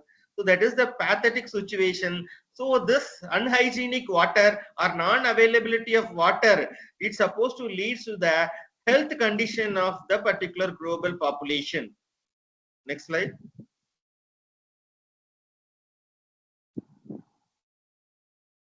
So again, this figure shows the schematic view of many process which is interacted globally with respect to the climate system, and because of several reasons, this interaction supposed to be disturbed. Okay, so this is the basic thing. So you know what you mean by water cycle, or what you mean by hydrological cycle, we know. So there is an impact in the hydrological cycle. So you know what do you mean by hydrological cycle?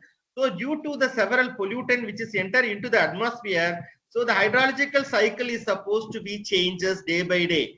So that is also impacted the water bodies or water resources. So the interaction, the changes is supposed to be starting from, so the changes in the solar input. So we are observed because of the several reasons, several pollution. So we are observed the changes in the solar inputs itself. And we have to observe the several changes in the atmospheric composition and circulation. So, and also we observe the changes in the hydrological cycle. So it is a hydrological cycle is the main cause for the water resources. So if there is any damage in the hydrological cycle, that's supposed to be impacted both in the quality and quality of the quantity and quality of water bodies or water resources. And there is supposed to be impact in the changes observed in the cryosphere, that is snow, frozen ground, sea ice, ice sheet, glaciers, etc., and changes in the land surface, that is land use pattern is day by day changing. Then vegetation and ecosystem is also changing day by day, and the changes which is observed in the hydrosphere, that is ocean. So circulation, the sea level rise, and the changes which is happened in the below the ocean, that we call it as the changes in the biogeochemistry, that supposed to be leads, the interaction of this supposed to be leads to the climate change. So we are supposed to do some mitigation with respect to the interaction in order to supposed to safeguard and also mitigate our the water resources. Next slide.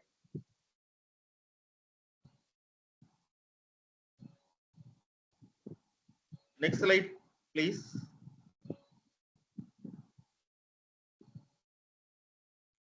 Selva Bharti, next. Yes, sir. Yes.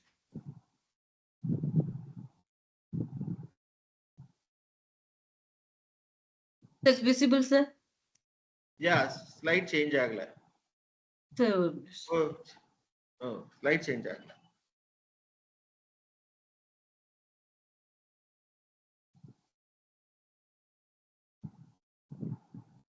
Okay. yes. So the interaction, so already in the figure we have to discuss the what is the interaction. So the climate change leads to changes in the hydrological cycle. So because since different components are involved in the climatic system, so it includes the atmosphere, that is hydrosphere, cyrosphere, land surface, and biosphere. So we are supposed to do something with respect to this component. So in order to eradicate the changes which is supposed to be occurred in the hydrological cycle due to the climate change. So therefore, the climate change affect water resources both directly and also the indirectly. Next slide.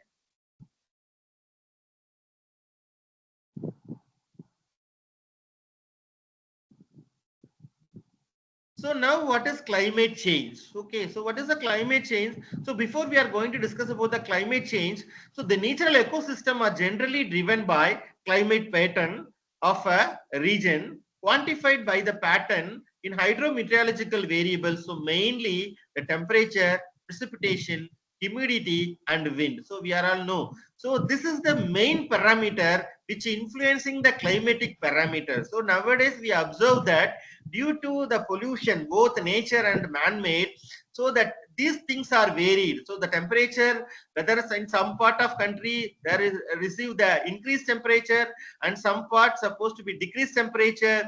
The precipitation, some part of the country is supposed to be received a heavy precipitation, some part no precipitation, and also likewise the humidity and also the wind. So the two extreme ends we classified as a disaster. So for example, if there is no proper precipitation, adequate precipitation, we are supposed to, if there is no precipitation, we categorize that as a drought. So that is no water. Okay, so that is the extreme disaster. If it is a heavy precipitation, that leads to the flood. Again, the extreme disaster. So that is the extreme quantity of both too much and too less is supposed to be a disaster. So we supposed to be the optimum. So the climate in terms of temperature, in terms of precipitation, in terms of humidity and wind supposed to be optimum. So we have to control the hydrometeorological variables and do something with respect to the climate adaptation. That leads to the climatic pattern. So now what is the climate change? So as per the definition given by Intergovernmental Panel on Climate Change, we call it as IPCC, so that is the changes in the state of the climate that can be identified by changes in its properties and that persist for an extended period, typically decades or longer. So that is a very important, whatever the region it may be, the globally. So if you consider any particular region, so if you look it into the previous 30 years climate, so if there is no change, that means there is no climate change. So if you look it into the previous, so whatever your region, so you look it into the climate of the previous 30 years, you compare the present climate with respect to the 30 years back climate of your particular region. So with respect to the temperature, precipitation, humidity and wind, if there is change, drastic change in the two extreme position, either it is supposed to be less or supposed to be more, that we categorize as the climate change as per the definition given by IPCC.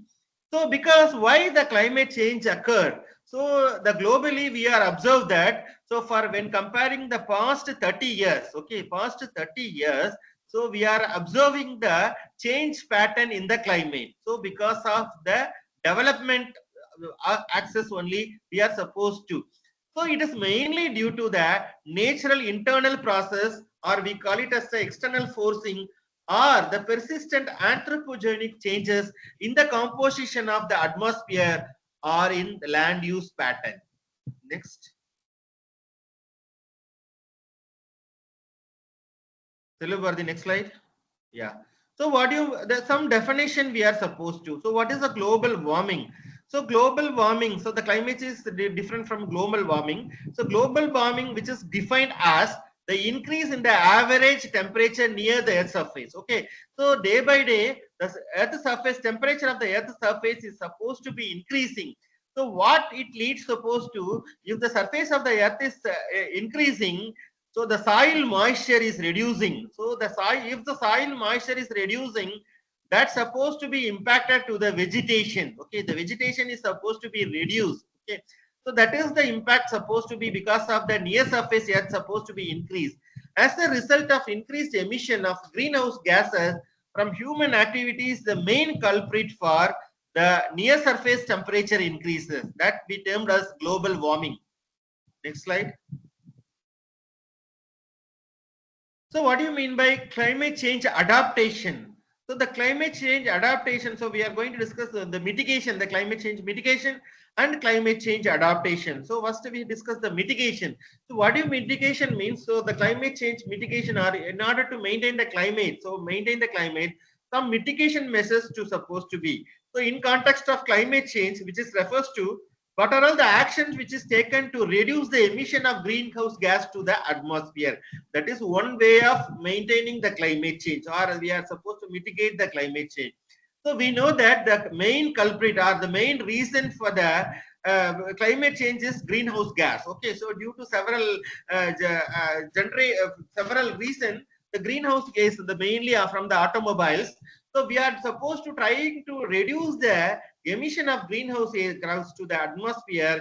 That categorize. So we have several technologies, several methodology, several mitigation measures to reduce the greenhouse gases which is evolved from the automobiles and also the industry. So for example, switching over the conventional fuel vehicle to the e-vehicle is one of the mitigation measures which we are taken, so in order to reduce the emission. And climate change adaptation is refers to what are all the actions supposed to be taken to build resilience and to adjust to impact of climate change on the society and the environment. So this particular FDP is with respect to the resilience of the structure with respect to the cyclone prone area. So what we are going to discuss means, so with respect to do some mitigation measures with respect to the climate change or control over the climate change, we can able to prevent the cyclone. So in the cyclone prone areas is supposed to be prevent with various strategy. So in order to do with respect to the climate change, so that is my presentation here. Okay, so we can able to do something with respect to the adaptations. Okay, so that is the one of the adaptation. So instead of we go for the adaptation of the building, so I am going to present, so what which respects to the natural ecosystem. So what we are changes supposed to be made with respect to the natural ecosystem in order to change the climate, in order to mitigate the climate change that won't lead to the disaster. So that is the message of this particular presentation. The next slide. Next slide. Yeah. So now we are going to discuss the causes of climate change. Okay. So what are all the causes of the climate change? So this graph shows that. So already I told that. So the greenhouse gas is the culprit for the climate change. So we observe that. So the past 200 years. Okay. So that graph from the 0th year to the 2000 year. So now we are in the 2025. So what we observe, so we observe that so the three predominant greenhouse gas, that is a carbon dioxide, methane, nitrous oxide, is we are continuously increasing. So the emission is continuously increasing, and it reaches in this particular 2025 that reaches the maximum with respect to the compared to the previous 100 years. So that is the message which we are supposed to. So the atmospheric concentration of the long-term lived greenhouse gas over the last 2000 years is drastically increased. So when you see the strategy, so when compared to the previous 1000th year or 500th year, the last 100 year is very crucial. So in the year 1900 to 2000. So that is the previous century. There is a drastic increase in the concentration because of several developments. And the reason, you know, what is the reason behind the increase in what is the reason of generation of the carbon dioxide, methane, and the nitrous oxide? Okay. Next. So the causes, and we are with respect to continuing the causes of the climate change. The next thing is the radioactive forcing and natural process also causes for the climate change. So the energy balance of the Earth atmosphere system can be measured based on the radioactive forcing, which is usually quantifying rate of energy change per unit area of the globe as measured at top of atmosphere. So what we call it as a top of atmosphere, the rate of energy change per unit of area. So we call it as a TOA, top of atmosphere. So that is the radioactive force. So the Earth atmospheric system get warmer when radioactive forcing is positive. So if the radioactive forcing is positive, so the Earth, the entire system supposed to be warmer. Whereas if there is a negative radioactive forcing, the entire system will supposed to be decreased and leading to a cooling of Earth atmospheric system. So that is the major role of radiative forcing. So that is the rate of energy change per unit area as a measure of TOA. Then human impact on climate change during this era, the last 100 years, greatly exceed that due to known change in the natural process, mainly due to the solar change and volcanic eruption globally. Next. So that's the impact. So we are going to discuss the impact of climate change in this particular topic. So with this, the first one is the evidence of climate change. So the evidence of climate change is global evidence of climate changes with respect to the increase in the temperature, then change in precipitation pattern, and as a thing. So our today's discussion is the climate change on the water resources. So we are going to discuss the climate change and the water resources very particular with respect to the runoff, then flood, drought, snow melt and glacier melt, water quality, groundwater. Next.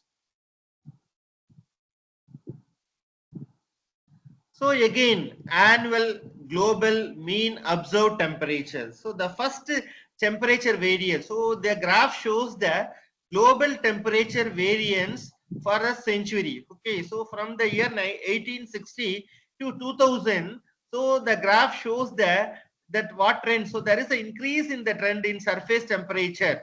So you know the different slope. So red and blue and also the orange and also the yellow. So the yellow, that is the for very shorter duration.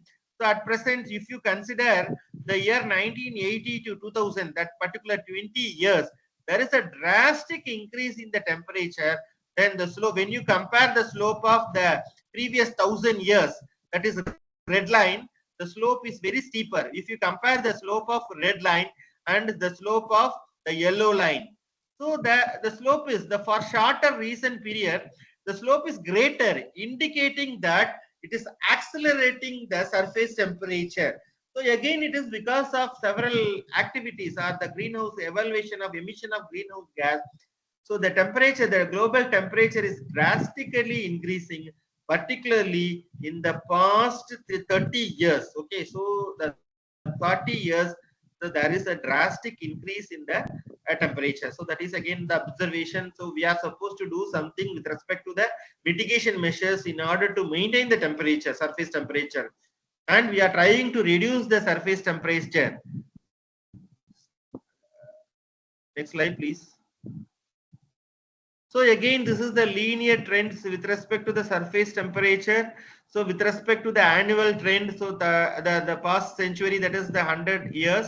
So 1901 to 2005, and the scenario is supposed to be the previous 25 years, that is 1979 to 2005. So what we observe that, so in the lower there is a degree. So the color distinguishes the per degree Celsius per decade. So what we observe that, so when you compare the 1,000 years, okay, the 1,000 years, the previous hundreds years, sorry, 100 years. So what we are observed in the past 25 to 35 years, the drastic increase in the annual global temperature. Next slide. And the precipitation, so annual precipitation, trend of annual land precipitation. So with respect to the past 100 years to the past 25 years, so again it is what you observe, that higher increase in the tropical precipitation intensity due to an increase in water vapor, while mid latitude intensity increase are related to the circulation change that affect the distribution of increased water vapor. Increase in evaporation due to the rise in temperature had also the lead to more precipitation. Next slide.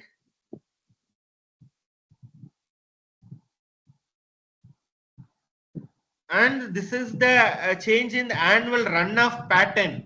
So for the past 70 years, so based on the climate change model, okay, so this result is with respect to the based on the 24 climate model runs. So what the runoff is very important scenario for water resources. You know what do you mean by runoff? So we have to maintain the runoff so that we have to be able to manage the water shed. So the runoff play a crucial thing. So we are supposed to look it into the runoff. So the runoff change pattern in the high latitudes of North America and Eurasia with increase of 10 to 40%, whereas decreasing runoff by 10 to 30% in the Mediterranean, South Africa and West US, North Mexico is reported. So between the late 20th century and 2050, the area of decreased runoff will be expanded. So by the prediction, it was observed that so more than 20% of runoff area is supposed to be decreased by the year 2050. So that is an alarmic stage, alarmic situation with respect to the management of water resources. So this is the global scenario, shows that different runoff, the runoff scenario from the different colors shows the different scales. Okay. Next, the percentage of runoff. Next slide. Then this shows the spatial global spatial distribution of extremes of because of different causes with respect to the heavy rainfall. Okay, the disaster with respect to the heavy rainfall, then brief torrential rain and snow melt. Okay, the first figure shows the because of heavy rainfall, the extremes which is caused because the thing, and the second figure shows that because of the brief torrential rainfall itself, there is some disaster is reported.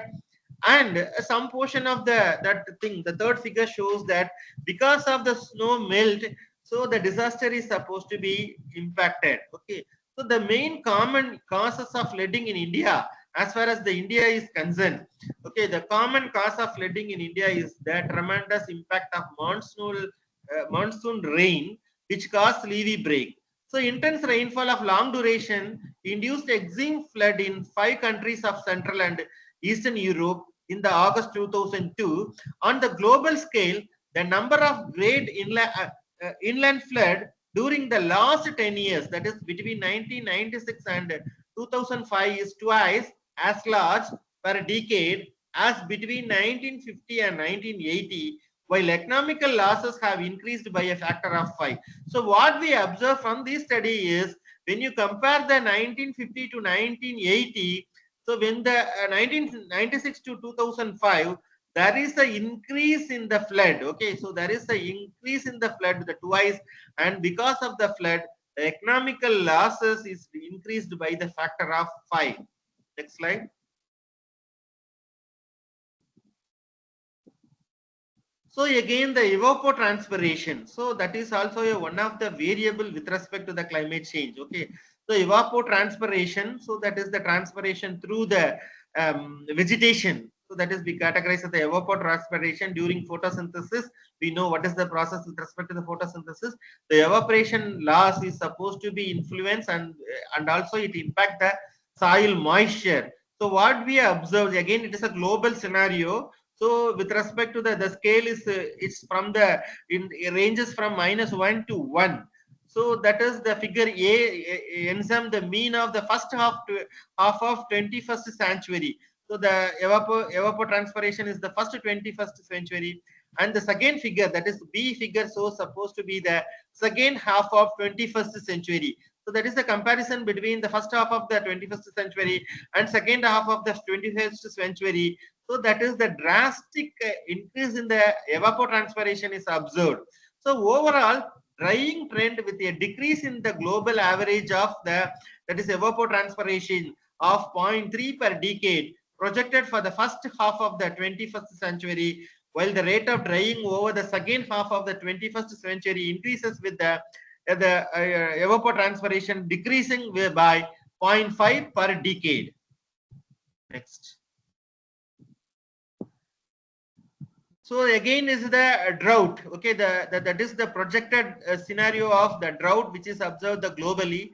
The proportion of the land surface which is for the extreme, severe, and moderate. Okay, so when you compare, when it's projected, this is the predicted scenario. So now we are predicted by the 2020 to the 2080. So in the next 50 to 60 years, this is the projected scenario. So what we observed, the thing, the percentage of the extreme drought or severe drought or moderate drought. Okay, the moderate drought, it's supposed to be, the trend supposed to be drastically increased from the 5% to supposed to be more than 50% by the year 2080. So the next 50 years is supposed to be crucial. So we are supposed to do something in the next 50 years in order to eradicate the extremity or the extreme disaster or the drought or the extreme severe and moderate drought. So projected increase in the proportion of the land area under drought over the 21st century. This increase continues throughout the 21st century is very important scenario with respect to the water resources. Next slide.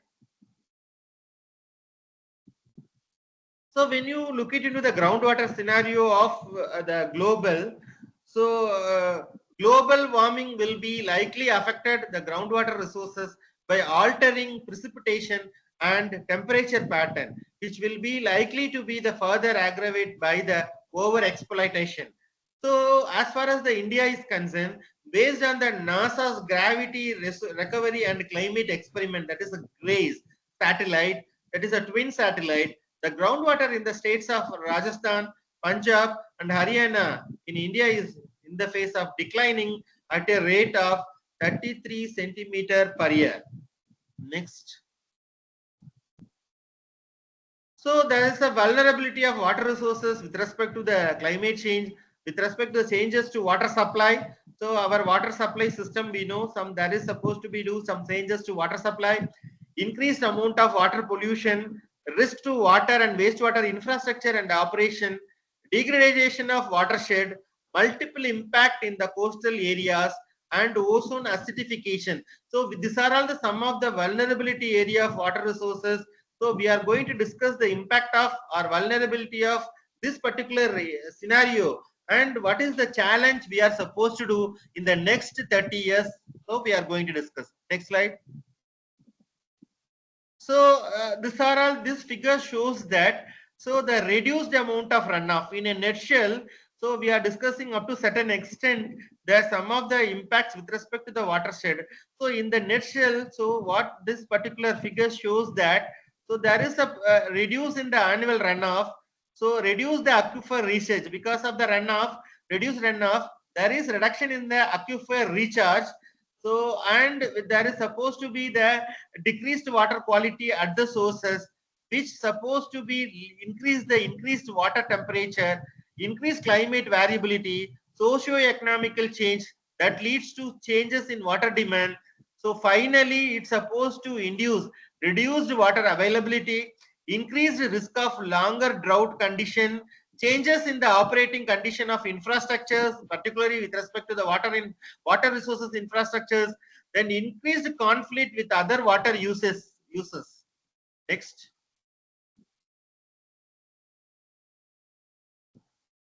So now we are going to discuss the impacts with respect to the individual scenario and what are the challenges we are supposed to face. So the first thing is changes in the water supply system. So first we are discussing the impact and what are the challenges or mitigation measures we are supposed to do. So first impact is the longer drought, challenging pattern of precipitation and increased evaporation will result in the changes in water availability. So there is a shortage of water availability. So because of this aspect, so what is the challenge now means? So the cost to find alternate water supply or to pay for treating degraded resources. Already I told that. So we are trying to switch over to searching the freshwater bodies. So instead we are supposed to go for the reuse, recycle, resource conservation thing. So that is 3R policy. So we are trying to switch over from the water management to sustainable water management. So that is water management to integrated water management. So integrated water management emphasis the conservation, reuse and recycle. So we have to treat the wastewater, that is used water, and we have to reuse in order to avoid this particular impact.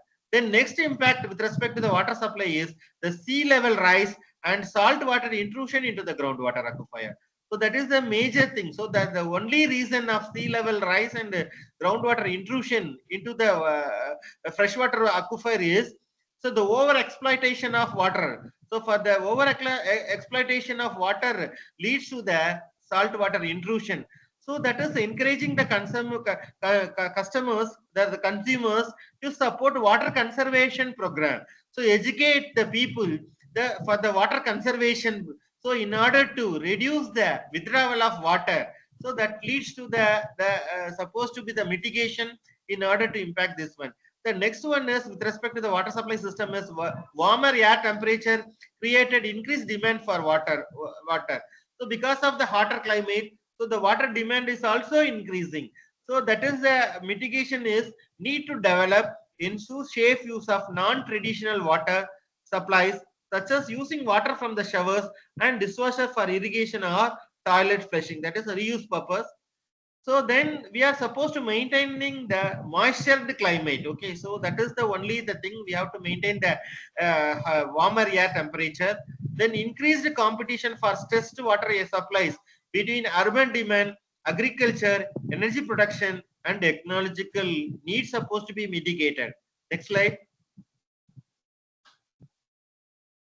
So the increased water pollution issues, okay, the impact is reduced availability of warm water to hold the dissolved oxygen, making instance of low oxygen level. So in order to, so every country have its own Clear Water Act. So India also having our Water Act. So you are supposed to simply follow the Water Act in order to maintain the water, in order to avoid the water quality deterioration, so that we can able to provide, we have to able to protect our water bodies. Then next one is the more intense precipitation potentially increase the stormwater runoff and causing severe overflow. So that is the sediment supposed to be carried all along because of increase in the velocity of the water. So if your land use pattern is poor, if you are not properly manage the watershed areas, so there is a sediment, the carry of sediments is supposed to be deteriorated the quality of the water.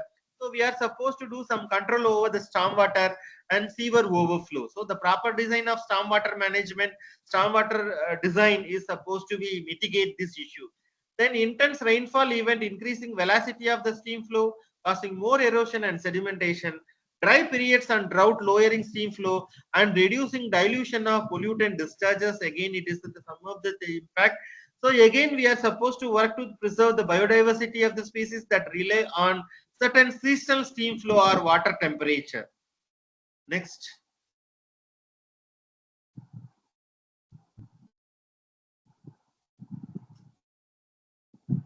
Next slide.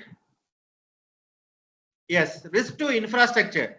So risk to infrastructure of the water and wastewater infrastructure and also the water resources infrastructure. So that is the infrastructure. So the impact this extended flood hazard arise risking damage to the water treatment infrastructure. Okay.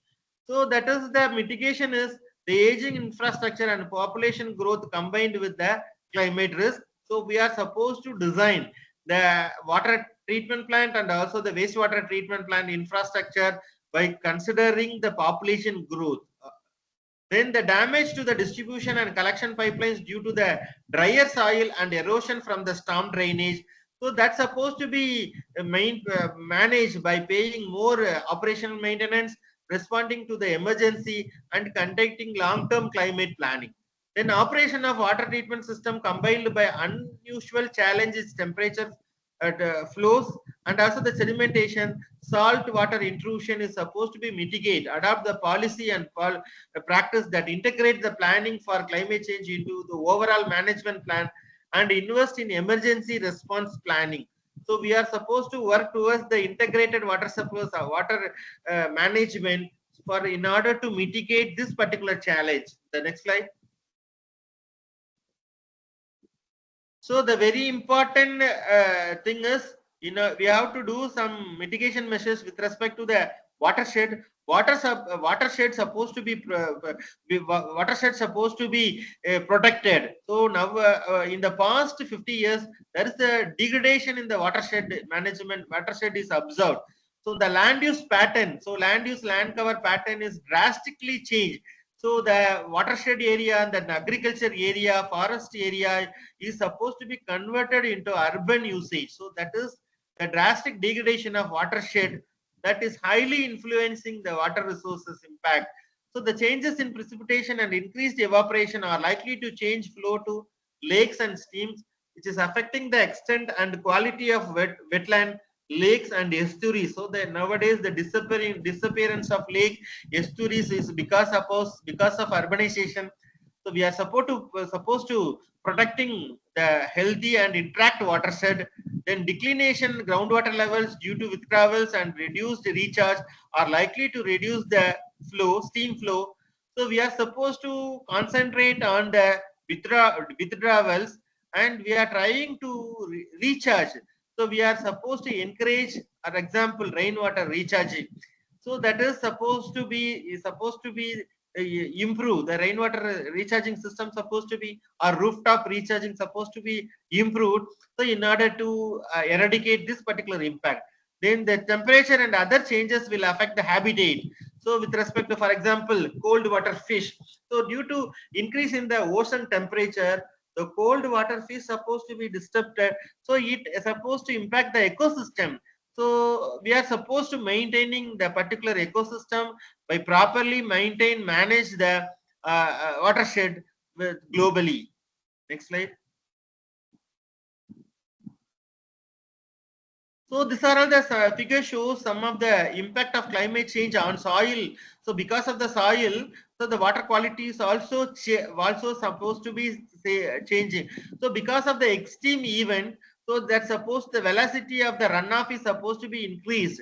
That leads to the transfer of the transport of the pollution or pollutant or contaminate from one place to another place, and wherever the velocity is reduced, it deposits the pollutant in the particular place. That leads to infiltration of the pollutant along with the infiltration of the groundwater, and finally it reaches the groundwater, and some part of the pollutant is supposed to be retained on the surface water, and due to the erosion of the top layer, the nutrient content of the soil is supposed to be eroded. So that is the climate change's impact with respect to the soil that elevated the water quality also. Next. The coastal impacts. Okay, the rising sea level, moving shorelines by indented low-level land. So the extents of the sea level rise or the decrease in the ocean area is supposed to be the impact. In order to go for this one, so we are supposed to find out the optimum strategy for retrofitting, protecting or moving infrastructure. The storm surge combined with the sea level rise, increasing the area subject to periodical intention and saltwater intrusion into the groundwater. So we are supposed to better communicate the risk to the resident in the vulnerable areas in order to mitigate. Okay, so the withdrawal supposed to be within the thing. So the next one is water pollution and increased absorption of the carbon dioxide, creating coastal zones, which is hot spot. The ocean acidification. So we have to protect the habitat as seawater level rise. The next slide.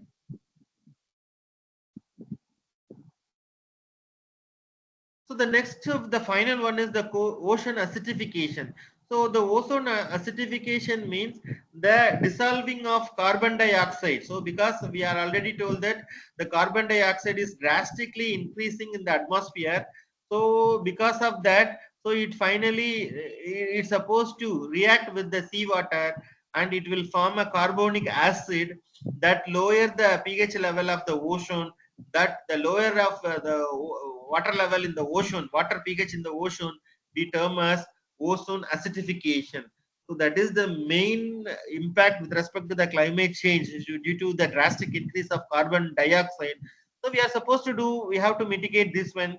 So we are supposed to understanding the ecological and economical impact of acidification. Then the aquatic life like shellfish and corals are sensitive to the rising acidity, which makes it difficult to them to create and maintain the ecosystem. So again, we have to reducing the land and air sources of the pollutant.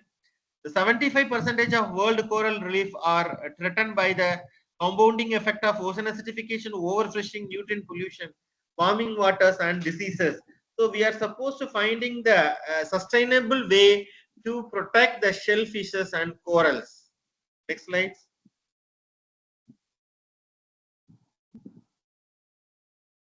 So now we are going to discuss about the scenario of the climate change, the impact of climate change in the Indian river basin system. So this figure shows the various river basin system. So what this particular system, what we observe that some river basin systems is supposed to be absolute scarcity. Some portion is supposed to be water scarcity. Some portion is water stress, and some portion is observed that occasional water production. So the particular figure shows that the thing. So that is the scenario of India. In India, Himalayan range is the greatest source of pure water in the form of snow that melts and transfers through 45,000 kilometer long riverine network. So 13 major river basin which occupy 83% of total drainage basin area with 85% of total surface flow.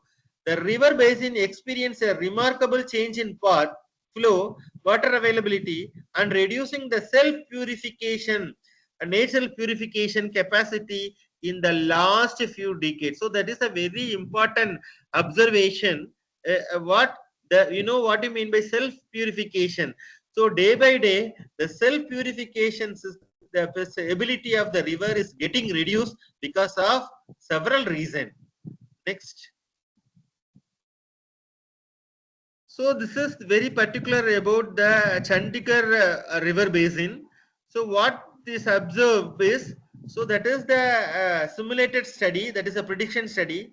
So in the year 2020, average discharge is expected to decrease by 3%. So if you go for the 2050 and also the 2080, so in the bracket we predicted for 2080, the simulated annual discharge through this particular catchment in the Chandigarh is supposed to be discharge is expected to be increased by 12.4%, then 40% in the year 2080. Then over runoff rainfall relationship is simulated, and under proportional percolation rainfall relationship also is simulated. The relationship indicates that future increase of flood with respect to the decrease in the flood with respect to the groundwater recharge. Next slide. Then the Ganges river basin, Ganga river basin. So what we observe that temperature is increased around 0.06 degrees C per year in the Nepal region. The precipitation over the Ganges basin, Ganges basin shows that monsoon precipitation has increased about 10 to 12.5%. Mean annual runoff of the river Ganga will increase about 5% by the year 2070 2100. Next slide. That is Brahmaputra river basin scenario. So the temperature might increase from 1.3 to 2.4 degree by the year 2050, followed by to 4.5 degrees C by 2100. The monthly evapotranspiration is likely to be increased 5% to 18% by 2050, followed by 7% to 36% by 2100. The variation in the rainfall to be 14% decrease to 15% increase by 2050, and 28% decrease to 22% increase by 2100.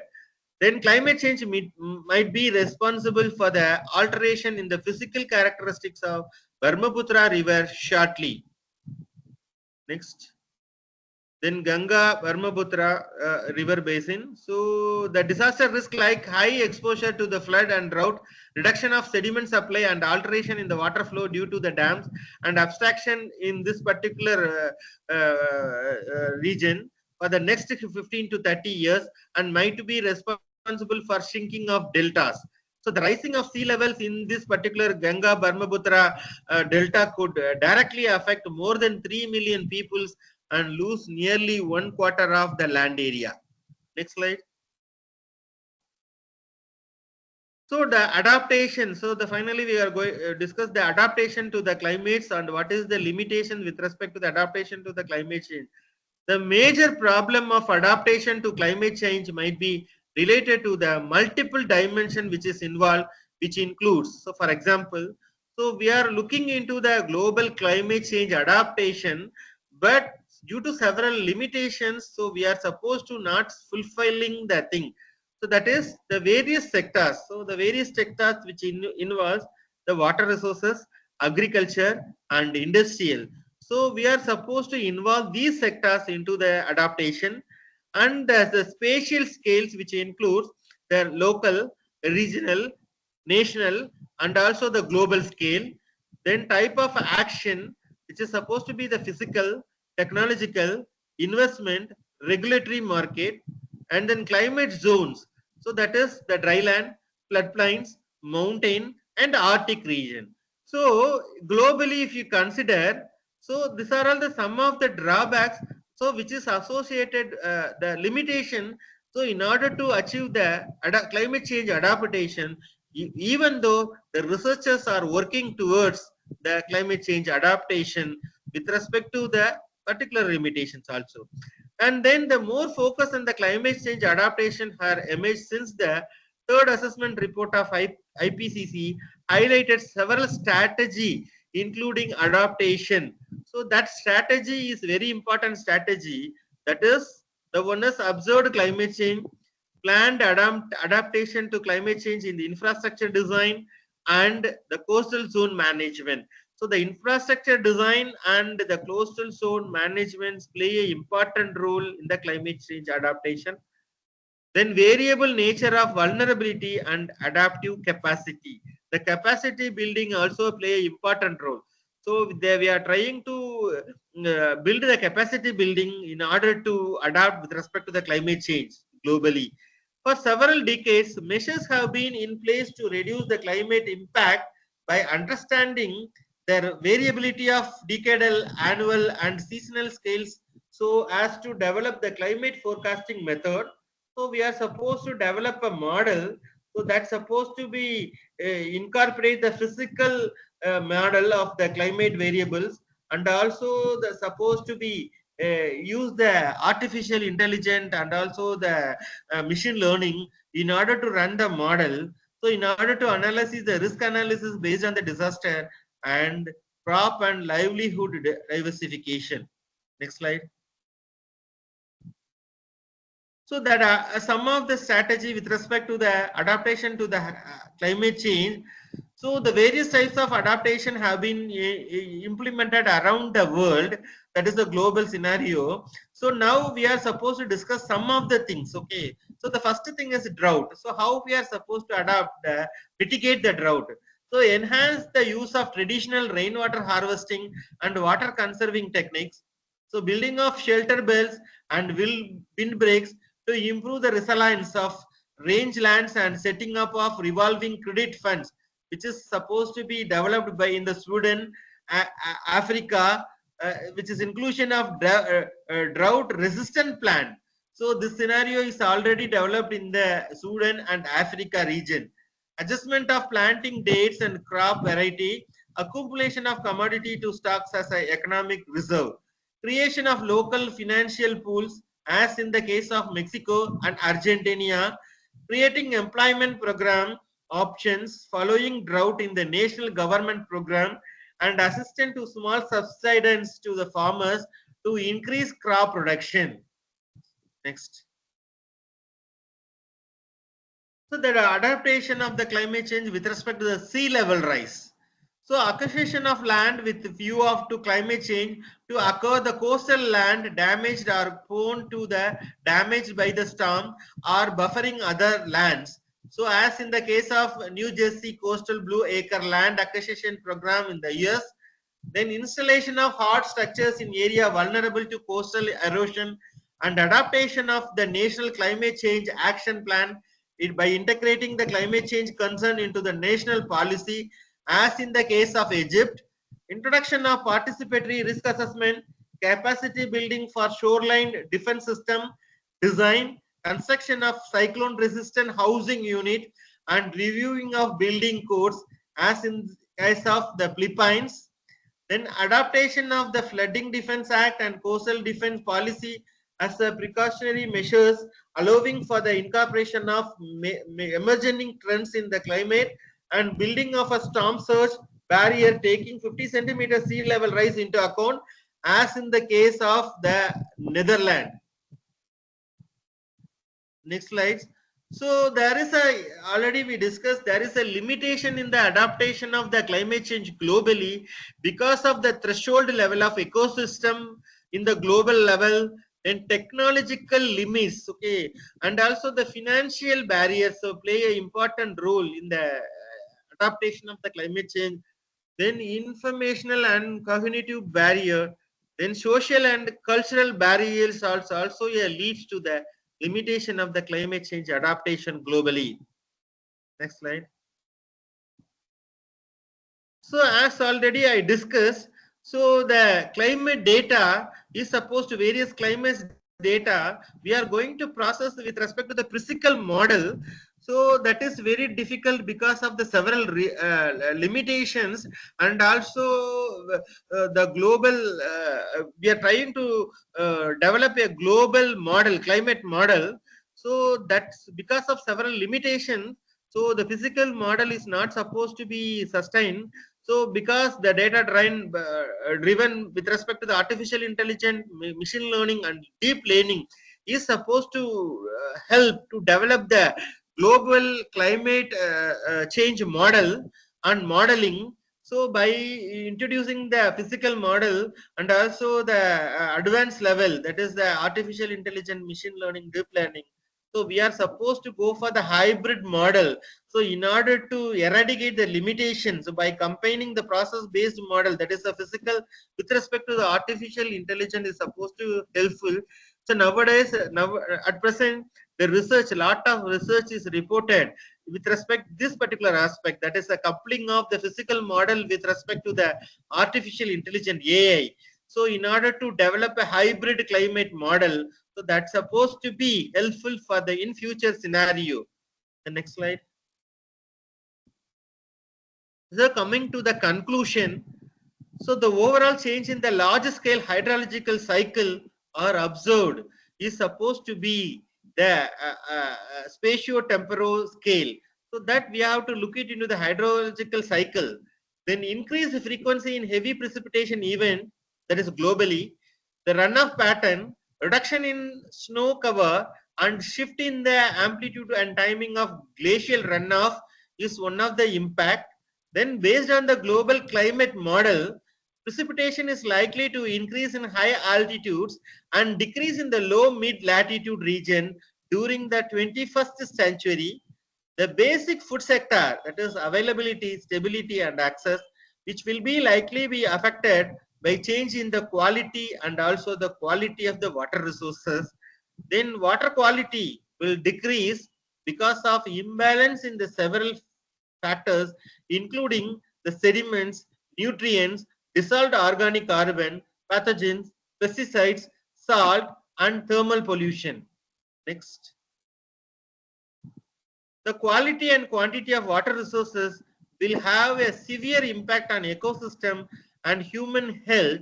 That's supposed to be the very important thing, human health risk hazard, which will be further impacted by a sea level rise that will be extended areas of salination, that is the salination of the groundwaters and also the estuaries. To ensure the proper management of water resources, various strategies should be adopted based on water availability and water demand, depending on the different needs at local, regional, and continental level. So we are supposed to, the very important message is sustainable management of water resources at all watershed level, global level, regional level, local level is supposed to be the only the mitigation measures. So in order to mitigate the climate change, some of the strategies which is include is the water conservation. So again, it is integrated water resources management. So we are switching over from the water resources management to the integrated water resources management. So integrated water resource management is by incorporating the 3R policy, the conservation policy, then reuse policy and recycle policy. So that we have to switch over the integrated water resources management. That is the only way to mitigate the climate change. So we have to conserve the water so that we can able to improve water use efficiency by reuse and recycling the water. Next. So out of this, so we are discussed about the impact of the climate change on water resources with respect to the different headings and different components, and also we are discussing about the various interaction. So the interaction with respect to the earth and also the land is a very important crucial thing, and also we are supposed to look it into the, particularly we are supposed to safeguard or to protect the water resources in order to maintain, in order to mitigate the climate change. So if you protect or if you are mitigate, if you are do the capacity building in order to protect our water resources, that leads to no change in the climate, that evidently leads to the disaster, the reduced in the disaster. Thank you. Thank you for your wonderful presentation, sir. So any questions, the participants, please. Thank you, Selva Bharati. Sir, thank you so much, sir. I am saying the informative session, sir. Participation, I the hope kindly post your one or queries in two, chat box. one or two feedback, please.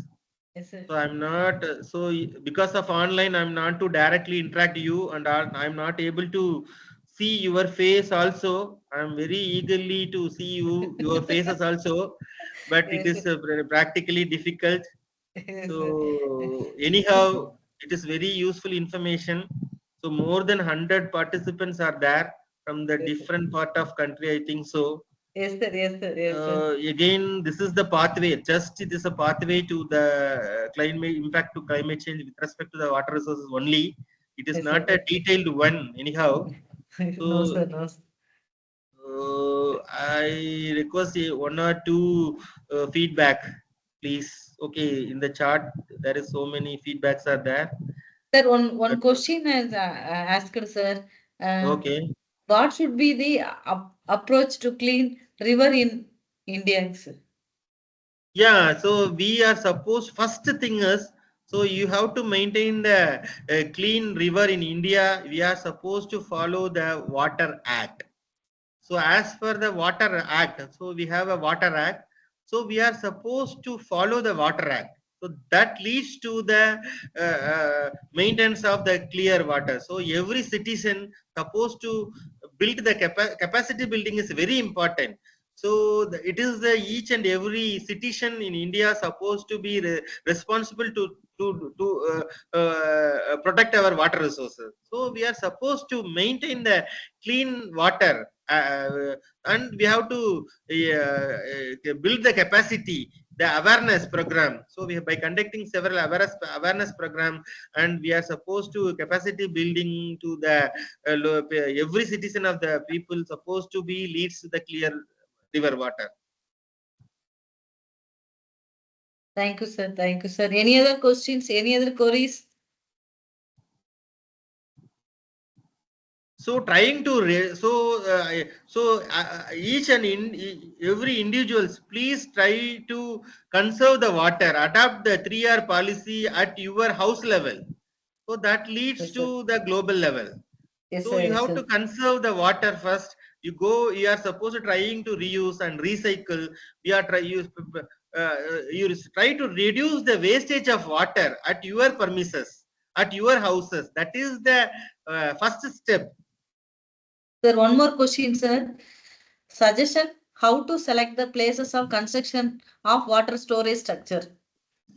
So don't think like that. So very simple structure. So I have no time to discuss that one. So you, for example, if you go for the reuse and recycle, so the exclusive wastewater treatment is not required as far in the household level. So as far as the wastewater which is generated from the household is, so 70% of water is less polluted water. So the exclusive treatment is not required. The sand filtration is sufficient enough to treat the water. So you go for the sand filtration like rainwater harvesting. So except the your toilet waste, all other waste is categorized as, that is, we call it as a grey water. It is a very less polluted water. It only contains some sediment. You pass through that particular water through the sand filtration. That is sufficient enough to reuse to or recycle. No extensive exclusive treatment is required. So no land requirement is required for this particular thing. You start at the low level. That's sufficient. So we can, with the sand filtration, we can able to recycle more than 70 to 80% of water. Thank you, sir. Thank you, sir. Thank you. So any other question? I hope it is very useful to you. Yes, sir. Sure, sir. The participation also gain some informative. Participant, I request you read, if you more interested, please read the further thing with respect to the climate change. So we are all the responsible person in order to mitigate the thing. Yes. So shall we wind up the session, sir? Wait for some time. Yeah, if it is so, if okay. Yes, sir. Yes. Okay, thank you very much, Yes, sir. Selva Sir, Bharati, and sir. also Yes, sir. One the more, sir. One more, faculties sir. of SSM College of Institute of Engineering, and also I Yes. convey my thanks to the principal, so Yes, sir. Surely, sir. for providing this opportunity. Yes, sir. Yes. So Kanan, sir. I also have a very wonderful experience with you people. Yes, sir. Thank you. So again, for all the committee and then ACT and Yes, all sir. the other persons, those who are involved in this particular FDP, the Yes. organizer, and with respect to the college level and also the organizer level. So I convey my thanks Yes, sir. to So, sir. all. Yes, sir. So one more question they asked, sir, Mr. Vivek Kumar, sir. When we can give test? Okay, okay. That is the FDP test. Okay, sir. Okay. Kannan, sir. Kannan, sir. Yes, ma'am. Okay, that is the case. I conclude. Yes, sir. Thank you. Kindly conclude the session, sir. Kannan, sir. Yes, ma'am. Yes, ma'am. I express my profound gratitude to Dr. S. Adis Kumar sir for his informative and engaging section on impact of climate change on water resources. His expertise have provided us with invaluable knowledge about the climate change. I extend my sincere gratitude to the management, principal, and faculty members of SSM Institute of Engineering and Technology for their unwavering support in the successful execution of this FTP. Lastly, I appreciate all the participants for their keen involvement, making this section a meaningful and enriching experience. Thank you all. I look forward to further insightful discussion in the upcoming sections on tomorrow. Thank you. Okay, once again, thank you very much. So thank you, participants. Thank you, sir. Participants are asked to fill the feedback form for the section 10, which is posted in the chat box.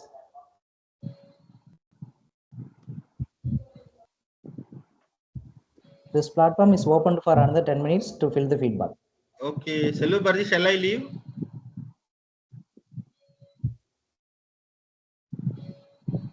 Selva Bharati or Kannan, shall I Thank you. leave? Yes, sir. Yes. Yes, sir. Yes, sir. Yes, sir. Yeah. Yes, sir. Thank you, sir. Thank you, sir. Thank you, sir. Thank you once again.